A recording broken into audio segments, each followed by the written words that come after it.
ਕਿਸਾਨੀ ਸੰਘਰਸ਼ ਕਿਵੇਂ ਹੋ ਰਿਹਾ ਜਿਹੜਾ ਕਿਸਾਨੀ ਸੰਘਰਸ਼ ਹੈਗਾ ਇਹਦੇ ਵਿੱਚ ਆਪਾਂ ਬਾਹਲੀ ਦਖਲਅੰਦਾਜ਼ੀ ਨਹੀਂ ਕਰਦੇ, ਕਿਉਂਕਿ ਬਹੁਤ ਹੀ ਸਿਆਣੀਆਂ ਜਥੇਬੰਦੀਆਂ ਨੇ ਜਿਹੜੀਆਂ ਉਹ ਇਸ ਲੜਾਈ ਨੂੰ ਲੜ ਰਹੀਆਂ ਨੇ।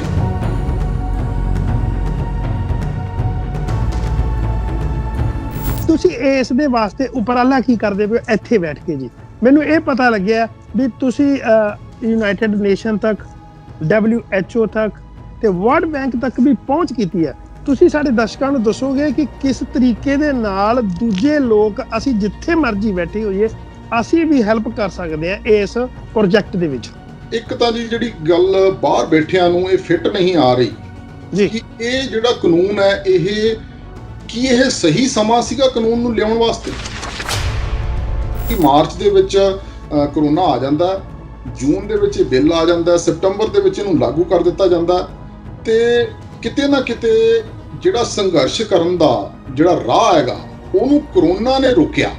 ਪਰ ਇਹ ਕਰੋਨਾ ਜਿਹੜਾ ਇੱਕਦਮ ਨਹੀਂ ਆਇਆ, ਇਸ ਦਾ ਇਹਨਾਂ ਨੂੰ ਪਹਿਲਾਂ ਪਤਾ ਸੀਗਾ ਵੀ ਇਹ ਕਰੋਨਾ ਆਇਆ ਹੈਗਾ। ਜੇ ਗਵਰਨਮੈਂਟ ਇਹ ਸੋਚਦੀ ਹੈ ਵੀ ਅਸੀਂ ਇੱਥੇ ਜਾਨੀ ਮਾਲੀ ਨੁਕਸਾਨ ਕੋਈ ਨਹੀਂ ਹੋਣ ਦੇਣਾ, ਭਾਵੇਂ ਉਹ ਕਰੋਨਾ ਕਰਕੇ ਹੈ, ਸੋ ਜੇ ਉਹਨਾਂ ਦੇ ਜ਼ਿਹਨ 'ਚ ਇਹ ਗੱਲ ਆਉਂਦੀ ਹੈ ਤਾਂ ਮੇਰਾ ਖਿਆਲ ਹੈ ਉਹਨਾਂ ਨੂੰ ਪਹਿਲੇ ਦਿਨ ਤੋਂ ਜਿਸ ਦਿਨ ਇਹ ਆਵਾਜ਼ ਉੱਠੀ ਸੀ ਉਸ ਦਿਨ ਹੀ ਇਹ ਗੱਲ ਕਹਿ ਦੇਣੀ ਚਾਹੀਦੀ ਸੀਗੀ ਬਈ ਇਸ ਕਾਨੂੰਨ ਨੂੰ ਅਸੀਂ ਫਿਲਹਾਲ ਰੱਦ ਕਰਦੇ ਹਾਂ ਤੇ ਇਹਦੇ ਉੱਤੇ ਵਿਚਾਰ ਕਰਕੇ ਅਸੀਂ 2021 ਜਾਂ 2022 ਦੇ ਵਿੱਚ ਇਹਦੇ ਤੇ ਦੁਬਾਰਾ ਵਿਚਾਰ ਕਰਾਂਗੇ, ਕਿਉਂਕਿ ਇਸ ਟਾਈਮ ਸਾਨੂੰ ਖਦਸ਼ਾ ਹੈ ਵੀ ਕਿਤੇ ਸਾਡੀਆਂ ਜਾਨੀ ਮਾਲੀ ਨੁਕਸਾਨ ਨਾ ਹੋਵੇ ਕਰੋਨਾ ਕਰਕੇ। ਤੁਸੀਂ ਕਹਿ ਰਹੇ ਹੋ ਵੀ ਸੋਸ਼ਲ ਡਿਸਟੈਂਸ ਦਾ ਧਿਆਨ ਰੱਖਿਆ ਜਾਵੇ। ਪਹਿਲੀ ਗਲਤੀ ਸਰਕਾਰ ਵੱਲੋਂ ਤੁਹਾਨੂੰ ਲੱਗਦਾ ਨਹੀਂ ਇਹ ਹੋਈ ਸੀ ਵੀ ਇਸ ਵੇਲੇ ਇਸ ਬਿੱਲ ਦੀ ਲੋੜ ਕੋਈ ਨਹੀਂ ਸੀ? ਦੂਜੀ ਗੱਲ, ਜਦੋਂ ਪਤਾ ਲੱਗ ਗਿਆ ਵੀ ਲੋਕੀ ਬਹੁਤ ਜ਼ਿਆਦਾ ਇਸ ਦਾ ਵਿਰੋਧ ਕਰਨਗੇ, ਇਕੱਠੇ ਹੋਣਗੇ, ਉਦੋਂ ਉੱਥੋਂ ਦੇ ਗ੍ਰਹਿ ਮੰਤਰੀ ਅਮਿਤ ਸ਼ਾਹ ਕਹਿੰਦੇ ਆ ਵੀ ਤੁਸੀਂ ਇਸ ਗਰਾਊਂਡ ਦੇ ਵਿੱਚ ਚਲੇ ਜਾਓ, ਇੱਥੇ ਤੁਹਾਡੇ ਰਹਿਣ ਦਾ, ਤੁਹਾਡੇ ਬੈਠਣ ਦਾ, ਤੁਹਾਡੇ ਮੈਡੀਕਲ ਫੈਸਿਲਿਟੀ ਦਾ ਪ੍ਰਬੰਧ ਕੀਤਾ ਜਾਊ।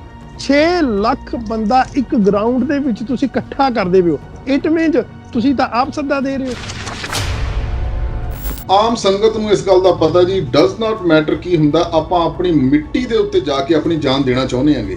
ਪਰ ਅੱਜ ਦਿੱਲੀ ਦੀਆਂ ਸੜਕਾਂ ਦੇ ਉੱਤੇ ਪੰਜਾਬ ਦਾ ਬੰਦਾ ਜਦੋਂ ਉਹਦੀ ਪਿਕਚਰ ਦੇਖੀਦੀ ਹੈ ਤਾਂ ਦਿਲ ਬਲੂੰਦਰਿਆ ਜਾਂਦਾ। ਜਿਹੜੀ ਤੁਸੀਂ ਪਟੀਸ਼ਨ ਰੱਖੀ ਹੈ ਉਹਦੇ ਵਿੱਚ ਖਦਸ਼ੇ ਜ਼ਾਹਿਰ ਕੀਤੇ ਆ ਵੀ ਸਾਨੂੰ ਇਹ ਪ੍ਰੋਬਲਮ ਆ ਸਕਦੀ ਹੈ। ਮੁੱਦਾ ਸਾਡਾ ਹਿਊਮਨ ਰਾਈਟਸ ਦਾ ਹੀ ਹੈ। ਜਿਹੜੇ ਉੱਤੇ ਦੇ ਬਿੱਲ ਨੇ ਉਹਨਾਂ ਦੇ ਵਿੱਚ ਅਸੀਂ ਇੰਟਰਫੀਅਰ ਨਹੀਂ ਜੀ ਕਰਦੇ। ਉਹਨਾਂ ਨੂੰ ਚੈੱਕ ਕਰਨ ਵਾਸਤੇ ਉੱਥੇ ਜਿਹੜੀਆਂ ਸਾਰੀਆਂ ਜਥੇਬੰਦੀਆਂ ਨੇ, ਬਹੁਤ ਹੀ ਸਿਆਣੀਆਂ ਜਥੇਬੰਦੀਆਂ ਨੇ ਜਿਹੜੀਆਂ ਕਿ ਪਿਛਲੇ 30-40 ਸਾਲਾਂ ਤੋਂ ਕਿਸਾਨੀ ਦੇ ਉੱਤੇ ਅਲੱਗ-ਅਲੱਗ ਤਰ੍ਹਾਂ ਦੇ ਨਾਲ ਲੜਾਈਆਂ ਲੜ ਰਹੀਆਂ ਨੇ। ਸੋ ਅਸੀਂ ਉਸ ਗੱਲ ਦੇ ਵਿੱਚ ਬਿਲਕੁਲ ਇੰਟਰਫੀਅਰ ਨਹੀਂ ਕਰਦੇ ਜੀ। ਅਸੀਂ ਇੱਥੋਂ ਬੈਠ ਕੇ ਸਿਰਫ ਇਹੀ ਖਦਸ਼ਾ ਜ਼ਾਹਰ ਕਰ ਰਹੇ ਹਾਂਗੇ ਵੀ ਜਿਹੜਾ ਉਹਨਾਂ ਨੂੰ ਇਕੱਠੇ ਕਰਨ ਦਾ ਜਿਹੜਾ ਟਾਈਮਿੰਗ ਹੈ ਉਹ ਕਿਤੇ ਨਾ ਕਿਤੇ ਠੀਕ ਨਹੀਂ ਹੈਗੀ। ਸੋ ਇਸ ਗੱਲ ਨੂੰ ਅਸੀਂ ਰਿਕੁਐਸਟ ਕਰਦੇ ਹਾਂ ਇੱਥੋਂ ਦੀਆਂ ਗੌਰਮੈਂਟਾਂ ਨੂੰ ਵੀ ਤੇ ਉੱਥੇ ਦੀ ਗੌਰਮੈਂਟ ਨੂੰ ਵੀ ਇਹਨੂੰ ਡਿਲੇ ਕੀਤਾ ਜਾਵੇ। ਜਿਹੜਾ ਕਾਨੂੰਨ ਕਹਿੰਦਾ ਜੀ, ਕਾਨੂੰਨ ਇਹ ਕਹਿੰਦਾ ਵੀ ਅਸੀਂ ਤੇਰੀ ਇਕੱਲੇ ਦੀ ਜਾਂ ਤੇਰੀ ਆਰਗੇਨਾਈਜੇਸ਼ਨ ਦੀ ਜਾਂ ਤੇਰੇ ਨਾਲ ਜਿਹੜੇ 100 ਬੰਦਾ ਖੜਾ ਇਹਦੀ ਗੱਲ ਨਹੀਂ ਸੁਣ ਸਕਦੇ। ਹਾਂਜੀ, ਅਸੀਂ ਪਬਲਿਕ ਦੀ ਗੱਲ ਸੁਣ ਸਕਦੇ ਹਾਂ। ਸੋ ਉਹਨੂੰ ਮੱਦੇਨਜ਼ਰ ਰੱਖਦੇ ਹੋਏ ਇਹ ਕਾਨੂੰਨ ਬਣਾਇਆ ਗਿਆ ਵੀ 1 ਲੱਖ ਸਿਗਨੇਚਰ ਜਿਹੜੇ ਆ ਜੀ ਉਹਦੇ ਤੇ ਹੁੰਦੇ ਆ ਜੀ, ਤੇ ਤਾਂ ਹੀ ਅਸੀਂ ਉਹਦੇ ਤੇ ਵਿਚਾਰ ਕਰਾਂਗੇ। ਅੱਛਾ, ਉਹ 1 ਲੱਖ ਕਿਸੇ ਕੁੱਲ ਸੰਸਾਰ ਚੋਂ ਕਿਤੇ ਵੀ ਹੋ ਸਕਦਾ ਜਾਂ ਇਕੱਲੇ ਅਮਰੀਕਾ ਦੇ ਹੋ ਸਕਦੇ ਆ? ਨਹੀਂ, ਕਿਤੋਂ ਵੀ ਹੋ ਸਕਦਾ ਜੀ। ਇਹਦਾ ਵਰਡ ਹੈ ਜੀ ਵੀ ਦ ਪੀਪਲ। ਅਸੀਂ ਲੋਕ ਜੀ, ਅਸੀਂ ਕਿਤੇ ਦੇ ਵੀ ਲੋਕ ਆ ਜੀ। ਜਿਹੜੀ US ਗਵਰਨਮੈਂਟ ਹੈ ਜੀ ਇਹ ਅਲਾਉ ਕਰਦੀ ਹੈ ਵੀ ਕਿਤੇ ਵੀ ਕਿਸੇ ਵੀ ਤਰ੍ਹਾਂ ਦਾ ਕੋਈ ਮਨੁੱਖੀ ਅਧਿਕਾਰਾਂ ਦਾ ਘਾਣ ਹੋ ਰਿਹਾ ਹੋਵੇ ਜਾਂ ਕਿਤੇ ਇਨਜਸਟਿਸ ਹੋ ਰਿਹਾ ਹੋਵੇ ਤੇ ਸਾਡੇ ਤੱਕ ਗੱਲ ਪਹੁੰਚਾਈ ਜਾਵੇ। ਅਸੀਂ ਆਪਣੀ ਕੈਪੈਸਿਟੀ ਦੇ ਵਿੱਚ ਉਹਦੇ ਉੱਤੇ ਜੇ ਕੋਈ ਹੱਲ ਕਰ ਸਕਾਂਗੇ ਜਾਂ ਉਹਦੇ ਤੇ ਕੋਈ ਕਮੈਂਟ ਕਰ ਸਕਾਂਗੇ ਤਾਂ ਅਸੀਂ ਜ਼ਰੂਰ ਕਰਾਂਗੇ। ਇਹ US ਗਵਰਨਮੈਂਟ ਦਾ ਨਾਅਰਾ ਵੀ ਹੈ ਜੀ। ਜਾਂ ਆਉਣ ਵਾਲੀਆਂ ਪੁਸ਼ਤਾਂ ਵੀ ਸਾਨੂੰ ਇਹ ਪੁੱਛਦੀਆਂ ਹਾਂਜੀ ਵੀ ਜਦੋਂ 2020 ਦੇ ਵਿੱਚ ਜੇ ਆਪਾਂ ਇਹ ਗੱਲ ਕਰੀਏ 2050 ਜਾਂ 2060 ਦੇ ਵਿੱਚ 70 ਦੇ ਵਿੱਚ ਸਾਡੀਆਂ ਆਉਣ ਵਾਲੀਆਂ ਪੁਸ਼ਤਾਂ ਵੀ ਸਾਨੂੰ ਪੁੱਛਣਗੀਆਂ ਵੀ ਤੁਸੀਂ US ਦੇ ਵਿੱਚ ਬੈਠੇ ਸੀਗੇ, ਵਧੀਆ ਜ਼ਿੰਦਗੀ ਜਿਉ ਰਹੇ ਸੀਗੇ, ਕੀ ਤੁਸੀਂ ਉਸ ਟਾਈਮ ਕੋਈ ਹਾਂ ਦਾ ਨਾਅਰਾ ਮਾਰਿਆ? ਜੇ ਸਾਡੇ ਕੋਲੇ ਐਜੂਕੇਸ਼ਨ ਹੈ ਤਾਂ ਅਸੀਂ ਉਹ ਆਪਣੀ ਐਜੂਕੇਸ਼ਨ ਨੂੰ ਕਿਸੇ ਚੰਗੇ ਕੰਮ ਦੇ ਵਿੱਚ ਲਾਈਏ। ਤੇ ਮੇਰਾ ਖਿਆਲ ਹੈ ਅੱਜ ਦੀ ਡੇਟ ਦੇ ਵਿੱਚ ਇਸ ਤੋਂ ਚੰਗਾ ਕੰਮ ਨਹੀਂ ਹੋਊਗਾ ਵੀ ਇੱਕ ਹੌਸਲੇ ਦੇ ਤੌਰ ਦੇ ਉੱਤੇ ਅਸੀਂ ਆਪਣੇ ਪੰਜਾਬ ਦੇ ਨਾਲ, ਆਪਣੇ ਦੇਸ਼ ਦੇ ਨਾਲ ਖੜੇ ਆ ਵੀ ਜੇ ਕੋਈ ਉੱਥੇ ਧੱਕਾ ਹੁੰਦਾ ਤਾਂ ਸਾਨੂੰ ਤੁਸੀਂ ਇੱਕ ਆਵਾਜ਼ ਮਾਰੋਗੇ ਤਾਂ ਅਸੀਂ ਇੱਥੋਂ ਤੁਹਾਡੇ ਵਾਸਤੇ ਹਰੇਕ ਸਹਾਇਤਾ ਜਿਹੜੀ ਆ ਉਹ ਮੁਹੱਈਆ ਕਰਾਉਣ ਵਾਸਤੇ ਤਤਪਰ ਆਂਗੇ। ਤੁਹਾਨੂੰ ਅਸੀਂ ਪ੍ਰੋਮਿਸ ਕਰਦੇ ਹਾਂ ਇਸ ਗੱਲ ਦਾ। ਪਿਆਰੇ ਦਰਸ਼ਕੋ, ਇੱਕ ਬਹੁਤ ਵਧੀਆ ਉਪਰਾਲਾ ਇਹ ਇਹਨਾਂ ਜਿਹੜੇ ਅਮਰੀਕਨ ਸਿੱਖ ਹੈਗੇ ਉਹਨਾਂ ਵੱਲੋਂ ਕੀਤਾ ਜਾ ਰਿਹਾ ਹੈ ਕਿ ਵਾਈਟ ਹਾਊਸ ਨੂੰ ਇੱਕ ਪਟੀਸ਼ਨ ਦਾਖਲ ਕੀਤੀ ਗਈ ਹੈ ਤੇ ਅਸੀਂ ਪੰਜਾਬੀ ਲੋਕ ਚੈਨਲ ਵੱਲੋਂ ਵੀ ਅਸੀਂ ਆਪ ਜੀ ਨੂੰ ਅਪੀਲ ਕਰਦੇ ਹਾਂ ਕਿ ਅਸੀਂ ਉਸ ਦਾ ਲਿੰਕ ਇਸ ਜਿਹੜੀ ਵੀਡੀਓ ਇੰਟਰਵਿਊ ਦੇ ਡਿਸਕ੍ਰਿਪਸ਼ਨ ਦੇ ਵਿੱਚ ਪਾਵਾਂਗੇ ਤੇ ਤੁਸੀਂ ਉਸ ਲਿੰਕ ਤੇ ਜਾ ਕੇ ਸਾਈਨ ਅਪ ਕਰ ਸਕਦੇ ਹੋ।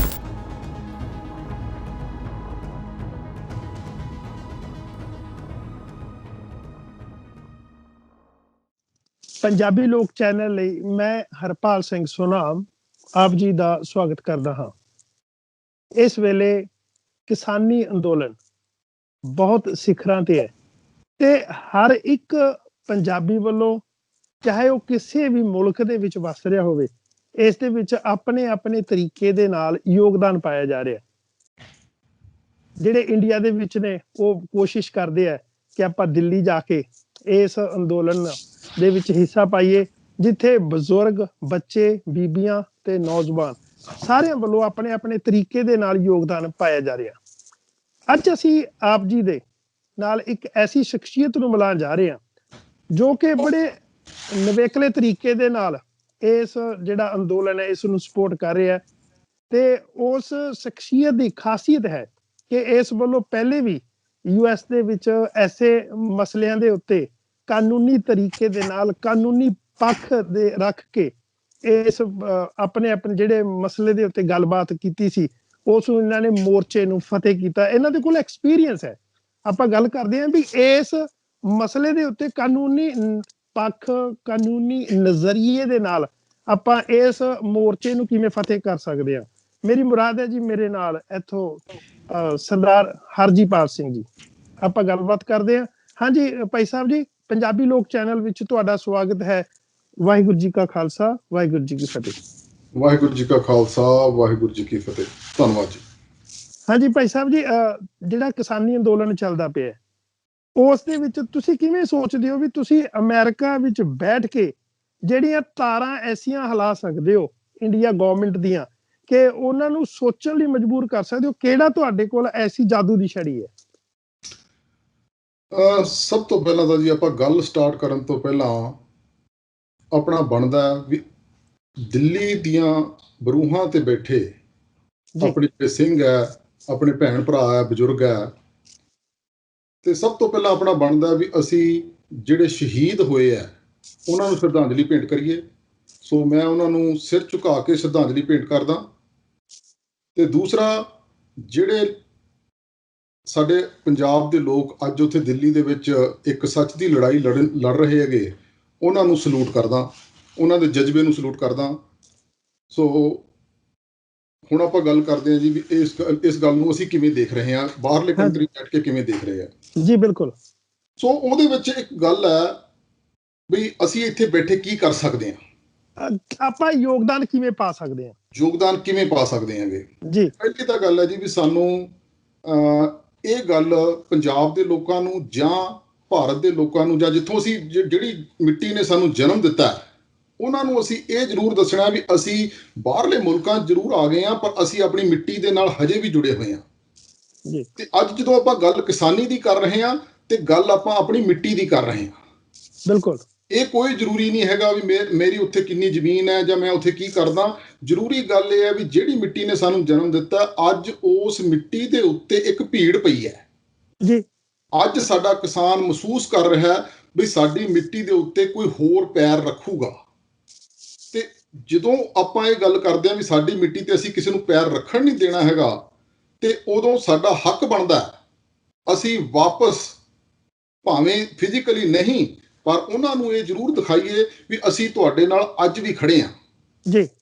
ਤੇ ਅੱਜ ਵੀ ਅਸੀਂ ਇਸ ਗੱਲ ਨੂੰ ਜੇ ਖੜੇ ਹਾਂ ਤਾਂ ਕਿਵੇਂ ਖੜੇ ਹਾਂ। ਬਿਲਕੁਲ। ਸੋ ਉਸ ਚੀਜ਼ ਨੂੰ ਦੇਖਣਾ ਜ਼ਰੂਰੀ ਹੈ। ਕਿਸਾਨੀ ਸੰਘਰਸ਼ ਕਿਵੇਂ ਹੋ ਰਿਹਾ, ਜਿਹੜਾ ਕਿਸਾਨੀ ਸੰਘਰਸ਼ ਹੈਗਾ ਇਹਦੇ ਵਿੱਚ ਆਪਾਂ ਬਾਹਲੀ ਦਖਲ ਅੰਦਾਜ਼ੀ ਨਹੀਂ ਕਰਦੇ ਕਿਉਂਕਿ ਬਹੁਤ ਹੀ ਸਿਆਣੀਆਂ ਜਥੇਬੰਦੀਆਂ ਨੇ ਜਿਹੜੀਆਂ ਉਹ ਇਸ ਲੜਾਈ ਨੂੰ ਲੜ ਰਹੀਆਂ ਨੇ। ਤੇ ਬਿਲਕੁਲ ਜੇ ਉਹਨਾਂ ਨੇ ਇਹ ਕਾਨੂੰਨ ਪੜ੍ਹੇ ਹੈ ਤੇ ਉਹਨਾਂ ਨੇ ਇਹ ਫੈਸਲਾ ਕੀਤਾ ਹੈ, ਬੜੇ ਬੁੱਧੀਜੀਵੀਆਂ ਨੇ ਇਹ ਫੈਸਲਾ ਕਰਕੇ ਦੱਸਿਆ ਹੈ ਵੀ ਇਹ ਜਿਹੜੇ ਕਾਨੂੰਨ ਹੈ ਇਹ ਸਾਡੇ ਵਾਸਤੇ ਕਾਲੇ ਕਾਨੂੰਨ ਸਾਬਤ ਹੋਣਗੇ, ਤੇ ਸਾਡਾ ਉਸ ਗੱਲ ਦੇ ਉੱਤੇ ਕੋਈ ਕਿੰਤੂ ਪਰੰਤੂ ਨਹੀਂ ਹੈਗਾ। ਸੋ ਜੇ ਉਹਨਾਂ ਨੇ ਸੋਚਿਆ ਤਾਂ ਇਹ ਕਾਲੇ ਕਾਨੂੰਨ ਹੀ ਹੋਣਗੇ। ਤੇ ਈਵਨ ਕਿ ਉੱਥੇ ਦੀ ਗਵਰਨਮੈਂਟ ਨੂੰ ਵੀ ਇਹ ਗੱਲ ਸੋਚਣੀ ਚਾਹੀਦੀ ਹੈ ਵੀ ਜੇ ਇੰਨੇ ਵੱਡੀ ਤਾਦਾਦ ਦੇ ਵਿੱਚ ਜੀ ਕਿਸਾਨਾਂ ਨੂੰ, ਕਿਸਾਨ ਜਥੇਬੰਦੀਆਂ ਨੂੰ ਇਹ ਲੱਗ ਰਿਹਾ ਵੀ ਇਹ ਕਾਨੂੰਨ ਸਾਡੇ ਵੱਲ ਸਾਡਾ ਕੋਈ ਫਾਇਦਾ ਨਹੀਂ ਕਰ ਸਕਦੇ, ਤਾਂ ਮੇਰਾ ਖਿਆਲ ਹੈ ਉਹਨਾਂ ਨੂੰ ਦੁਬਾਰਾ ਇਹਦੇ ਤੇ ਨਜ਼ਰ ਅੰਦਾਜ਼ੀ ਕਰਨੀ ਚਾਹੀਦੀ ਹੈ ਵੀ ਹਾਂ ਇਹਦੇ ਤੇ ਕੀ ਲੁਕਿਆ, ਕੀ ਰਹਿ ਗਿਆ ਇਹਦੇ ਵਿੱਚ। ਤੁਸੀਂ ਇਸ ਦੇ ਵਾਸਤੇ ਉਪਰਾਲਾ ਕੀ ਕਰਦੇ ਪਏ ਇੱਥੇ ਬੈਠ ਕੇ ਜੀ? ਮੈਨੂੰ ਇਹ ਪਤਾ ਲੱਗਿਆ ਵੀ ਤੁਸੀਂ ਯੂਨਾਈਟਿਡ ਨੇਸ਼ਨ ਤੱਕ, WHO ਤੱਕ ਤੇ ਵਰਲਡ ਬੈਂਕ ਤੱਕ ਵੀ ਪਹੁੰਚ ਕੀਤੀ ਹੈ।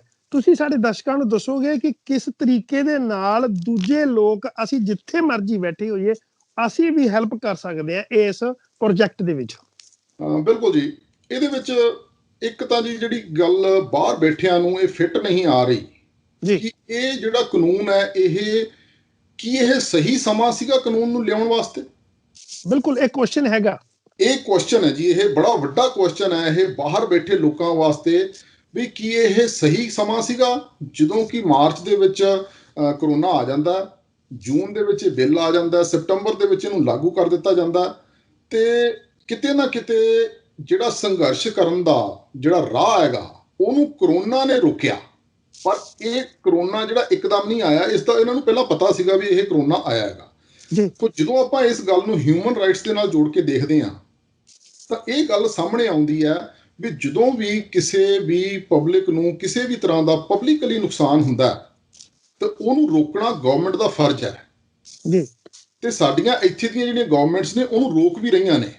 ਇੱਥੇ ਸੋਸ਼ਲ ਡਿਸਟੈਂਸਿੰਗ ਹੈ, ਹਰੇਕ ਜਗ੍ਹਾ ਦੇ ਉੱਤੇ ਰਿਸਟ੍ਰਿਕਸ਼ਨ ਹੈ, ਰੈਸਟੋਰੈਂਟਸ ਦੇ ਉੱਤੇ, ਗੁਰੂ ਘਰਾਂ ਦੇ ਵਿੱਚ, ਪੈਲਸਾਂ ਦੇ ਵਿੱਚ, ਹਰ ਜਗ੍ਹਾ ਦੇ ਉੱਤੇ ਰਿਸਟ੍ਰਿਕਸ਼ਨ ਹੈ ਵੀ ਤੁਸੀਂ ਇੰਨੇ ਤੋਂ ਵੱਧ ਬੰਦੇ ਨਹੀਂ ਇਕੱਠੇ ਹੋਣਾ। ਇਹਦੇ ਵਿੱਚ ਗਵਰਨਮੈਂਟ ਦਾ ਆਪਣਾ ਕੋਈ ਫਾਇਦਾ ਜਾਂ ਨੁਕਸਾਨ ਨਹੀਂ ਹੈਗਾ, ਪਰ ਉਹਨਾਂ ਨੂੰ ਜਿਹੜੀ ਗੱਲ ਵਾਸਤੇ ਅਸੀਂ ਚੁਣਿਆ, ਸਾਡੀ ਜਿਹੜੀ ਹੈਗੀ ਪ੍ਰੋਟੈਕਸ਼ਨ ਕਰਨ ਵਾਸਤੇ ਚੁਣਿਆ ਅਸੀਂ ਉਹਨਾਂ ਨੂੰ। ਸੋ ਉਹਨਾਂ ਨੇ ਆਪਣੀ ਜਿਹੜੀ ਸਾਇੰਸ ਦੇ ਮੁਤਾਬਕ ਸਾਨੂੰ ਇਹ ਗੱਲ ਦੱਸੀ ਹੈ ਵੀ ਤੁਹਾਨੂੰ ਇੰਨੇ ਬੰਦਿਆਂ ਤੋਂ ਵੱਧ ਇਕੱਠੇ ਨਹੀਂ ਹੋਣਾ ਚਾਹੀਦਾ। ਐਟ ਦ ਸੇਮ ਟਾਈਮ ਜੇ ਇੰਡੀਆ ਦੀ ਆਪਾਂ ਇਹ ਗੱਲ ਕਰੀਏ ਤਾਂ ਇਹ ਗੱਲ ਪਹਿਲਾਂ ਹੀ ਸ਼ੋਰ ਸੀਗੀ ਵੀ ਇਹ ਜਦੋਂ ਇਹ ਬਿੱਲ ਆਉਣਗੇ ਤਾਂ ਇੰਨੀ ਵੱਡੀ ਗਿਣਤੀ ਦੇ ਵਿੱਚ ਲੋਕ ਇਕੱਠੇ ਹੋ ਸਕਦੇ ਹੈਗੇ, ਵਿਰੋਧ ਹੋਏਗਾ। ਸੋ ਜੇ ਉਸ ਵਿਰੋਧ ਨੂੰ ਰੋਕਣਾ ਹੁੰਦਾ, ਮੰਨ ਲਓ ਜੇ ਗਵਰਨਮੈਂਟ ਇਹ ਸੋਚਦੀ ਹੈ ਵੀ ਅਸੀਂ ਇੱਥੇ ਜਾਨੀ ਮਾਲੀ ਨੁਕਸਾਨ ਕੋਈ ਨਹੀਂ ਹੋਣ ਦੇਣਾ, ਭਾਵੇਂ ਉਹ ਕਰੋਨਾ ਕਰਕੇ ਹੈ, ਸੋ ਜੇ ਉਹਨਾਂ ਦੇ ਜ਼ਿਹਨ 'ਚ ਇਹ ਗੱਲ ਆਉਂਦੀ ਹੈ ਤਾਂ ਮੇਰਾ ਖਿਆਲ ਹੈ ਉਹਨਾਂ ਨੂੰ ਪਹਿਲੇ ਦਿਨ ਤੋਂ ਹੀ, ਜਿਸ ਦਿਨ ਇਹ ਆਵਾਜ਼ ਉੱਠੀ ਸੀ ਉਸ ਦਿਨ ਹੀ ਇਹ ਗੱਲ ਕਹਿ ਦੇਣੀ ਚਾਹੀਦੀ ਸੀਗੀ ਬਈ ਇਸ ਕਾਨੂੰਨ ਨੂੰ ਅਸੀਂ ਫਿਲਹਾਲ ਰੱਦ ਕਰਦੇ ਹਾਂ ਤੇ ਇਹਦੇ ਉੱਤੇ ਵਿਚਾਰ ਕਰਕੇ ਅਸੀਂ 2021 ਜਾਂ 2022 ਦੇ ਵਿੱਚ ਇਹਦੇ ਤੇ ਦੁਬਾਰਾ ਵਿਚਾਰ ਕਰਾਂਗੇ, ਕਿਉਂਕਿ ਇਸ ਟਾਈਮ ਸਾਨੂੰ ਖਦਸ਼ਾ ਵੀ ਕਿਤੇ ਸਾਡੀਆਂ ਜਾਨੀ ਮਾਲੀ ਨੁਕਸਾਨ ਨਾ ਹੋਵੇ ਕਰੋਨਾ ਕਰਕੇ। ਸੇਫ ਸਿਕਿਉਰਿਟੀ ਮਸਟ ਹੈ, ਕਿਉਂਕਿ ਧਿਆਨ ਰੱਖਿਆ ਜਾਣਾ ਚਾਹੀਦਾ ਸਰਕਾਰ ਦੀ, ਇਹ ਇਖਲਾਕੀ ਫਰਜ਼ ਬਣਦਾ ਹੈ। ਸੋ ਉਹ ਜਦੋਂ ਇਖਲਾਕੀ ਫਰਜ਼ ਅਸੀਂ ਦੇਖ ਰਹੇ ਹਾਂ ਵੀ ਇਹ ਪੂਰਾ ਨਹੀਂ ਕੀਤਾ ਗਿਆ, ਉਸ ਗੱਲ ਨੂੰ ਲੈ ਕੇ ਅਸੀਂ ਇਸ ਗੱਲ ਤੇ ਵਿਚਾਰ ਕੀਤੀ ਹੈ ਵੀ ਇਹ ਇਖਲਾਕੀ ਫਰਜ਼, ਭਾਵੇਂ ਅਸੀਂ ਇੱਥੇ ਬੈਠੇ ਹਾਂ, ਭਾਵੇਂ ਅਸੀਂ ਇੰਡੀਆ 'ਚ ਬੈਠੇ ਹਾਂ, ਇਹ ਇਖਲਾਕੀ ਫਰਜ਼ ਬਣਦਾ ਸੀਗਾ ਗਵਰਨਮੈਂਟ ਦਾ ਵੀ ਉਹ ਇਸ ਗੱਲ ਨੂੰ ਵਾਚ ਕਰਦੀ ਤੇ ਇਸ ਗੱਲ ਨੂੰ ਧਿਆਨ ਵਿੱਚ ਰੱਖ ਕੇ ਜਿਹੜੀਆਂ ਵੀ ਉਹਨਾਂ ਨੂੰ ਚੇਂਜਸ ਕਰਨੀਆਂ ਪੈਂਦੀਆਂ ਕਿਸੇ ਵੀ ਪਲਾਨ ਦੇ ਵਿੱਚ ਉਹਨਾਂ ਨੂੰ ਕਰ ਦੇਣੀਆਂ ਚਾਹੀਦੀਆਂ ਸੀਗੀਆਂ। ਤੇ ਇਹ ਕਿਤੇ ਨਾ ਕਿਤੇ ਇਸ ਤਰ੍ਹਾਂ ਲੱਗ ਰਿਹਾ ਵੀ ਇਹ ਜਿਹੜੀ ਗੱਲ ਅਸੀਂ ਕਹਿ ਰਹੇ ਹਾਂ ਵੀ ਇਹਦੇ ਮਗਰਲੇ ਪਾਸੇ ਜਿਹੜੀ ਕੋਈ ਗੱਲ ਹੈਗੀ ਉਹ ਸਾਨੂੰ ਦੱਸੀ ਜਾਵੇ। ਨਹੀਂ ਤਾਂ ਇਹ ਗੱਲ ਬੜੀ ਸਿੰਪਲ ਆ ਵੀ ਕਰੋਨਾ ਹੈ ਜੀ, ਸਾਨੂੰ ਜਾਨਾਂ ਦੀ ਜਿਹੜੀ ਕੀਮਤ ਹੈਗੀ ਉਹ ਹਰੇਕ ਚੀਜ਼ ਨਾਲੋਂ ਵੱਧ ਹੈਗੀ, ਅਸੀਂ ਘੱਟ ਖਾ ਲਾਂਗੇ, ਅਸੀਂ ਘੱਟ ਕਮਾਈ ਕਰ ਲਾਂਗੇ। ਅੱਜ ਵੀ ਇੱਥੇ ਇਹੀ ਹੋ ਰਿਹਾ ਵੀ ਹਰੇਕ ਦਾ ਬਿਜ਼ਨਸ ਜਿਹੜਾ ਉਹ ਸ਼ਟ ਡਾਊਨ ਹੈ, ਪਰ ਗਵਰਨਮੈਂਟ ਹੈਲਪ ਕਰ ਰਹੀ ਹੈ। ਤੇ ਜਿਹੜੀ ਕੁਦਰਤੀ ਮਾਰ ਜਦੋਂ ਵੀ ਪੈਂਦੀ ਹੈ ਜੀ, ਲੋਕ ਇੱਕ ਦੂਜੇ ਦਾ ਹੱਥ ਫੜ ਕੇ ਉਸ ਦਰਿਆ ਨੂੰ ਪਾਰ ਕਰਦੇ ਹੈ। ਤੇ ਅੱਜ ਪੰਜਾਬ ਦੇ ਵਿੱਚ ਜਾਂ ਦਿੱਲੀ ਦੇ ਵਿੱਚ ਵੀ ਲੋਕ ਇੱਕ ਦੂਜੇ ਦਾ ਹੱਥ ਫੜ ਕੇ ਬੈਠੇ ਆ। ਪਰ ਅਨਫੋਰਚੂਨੇਟ ਗੱਲ ਇਹ ਹੈ ਵੀ ਇਸ ਟਾਈਮ ਜਿਹੜੀ ਚੀਜ਼ ਤਾਂ ਰੋਕੀ ਨਹੀਂ ਜਾ ਸਕੀ, ਕਰੋਨਾ ਨਹੀਂ ਰੋਕਿਆ ਜਾ ਸਕਿਆ, ਕੋਈ ਕੁਝ ਨਹੀਂ ਕਰ ਸਕਦਾ ਜੀ।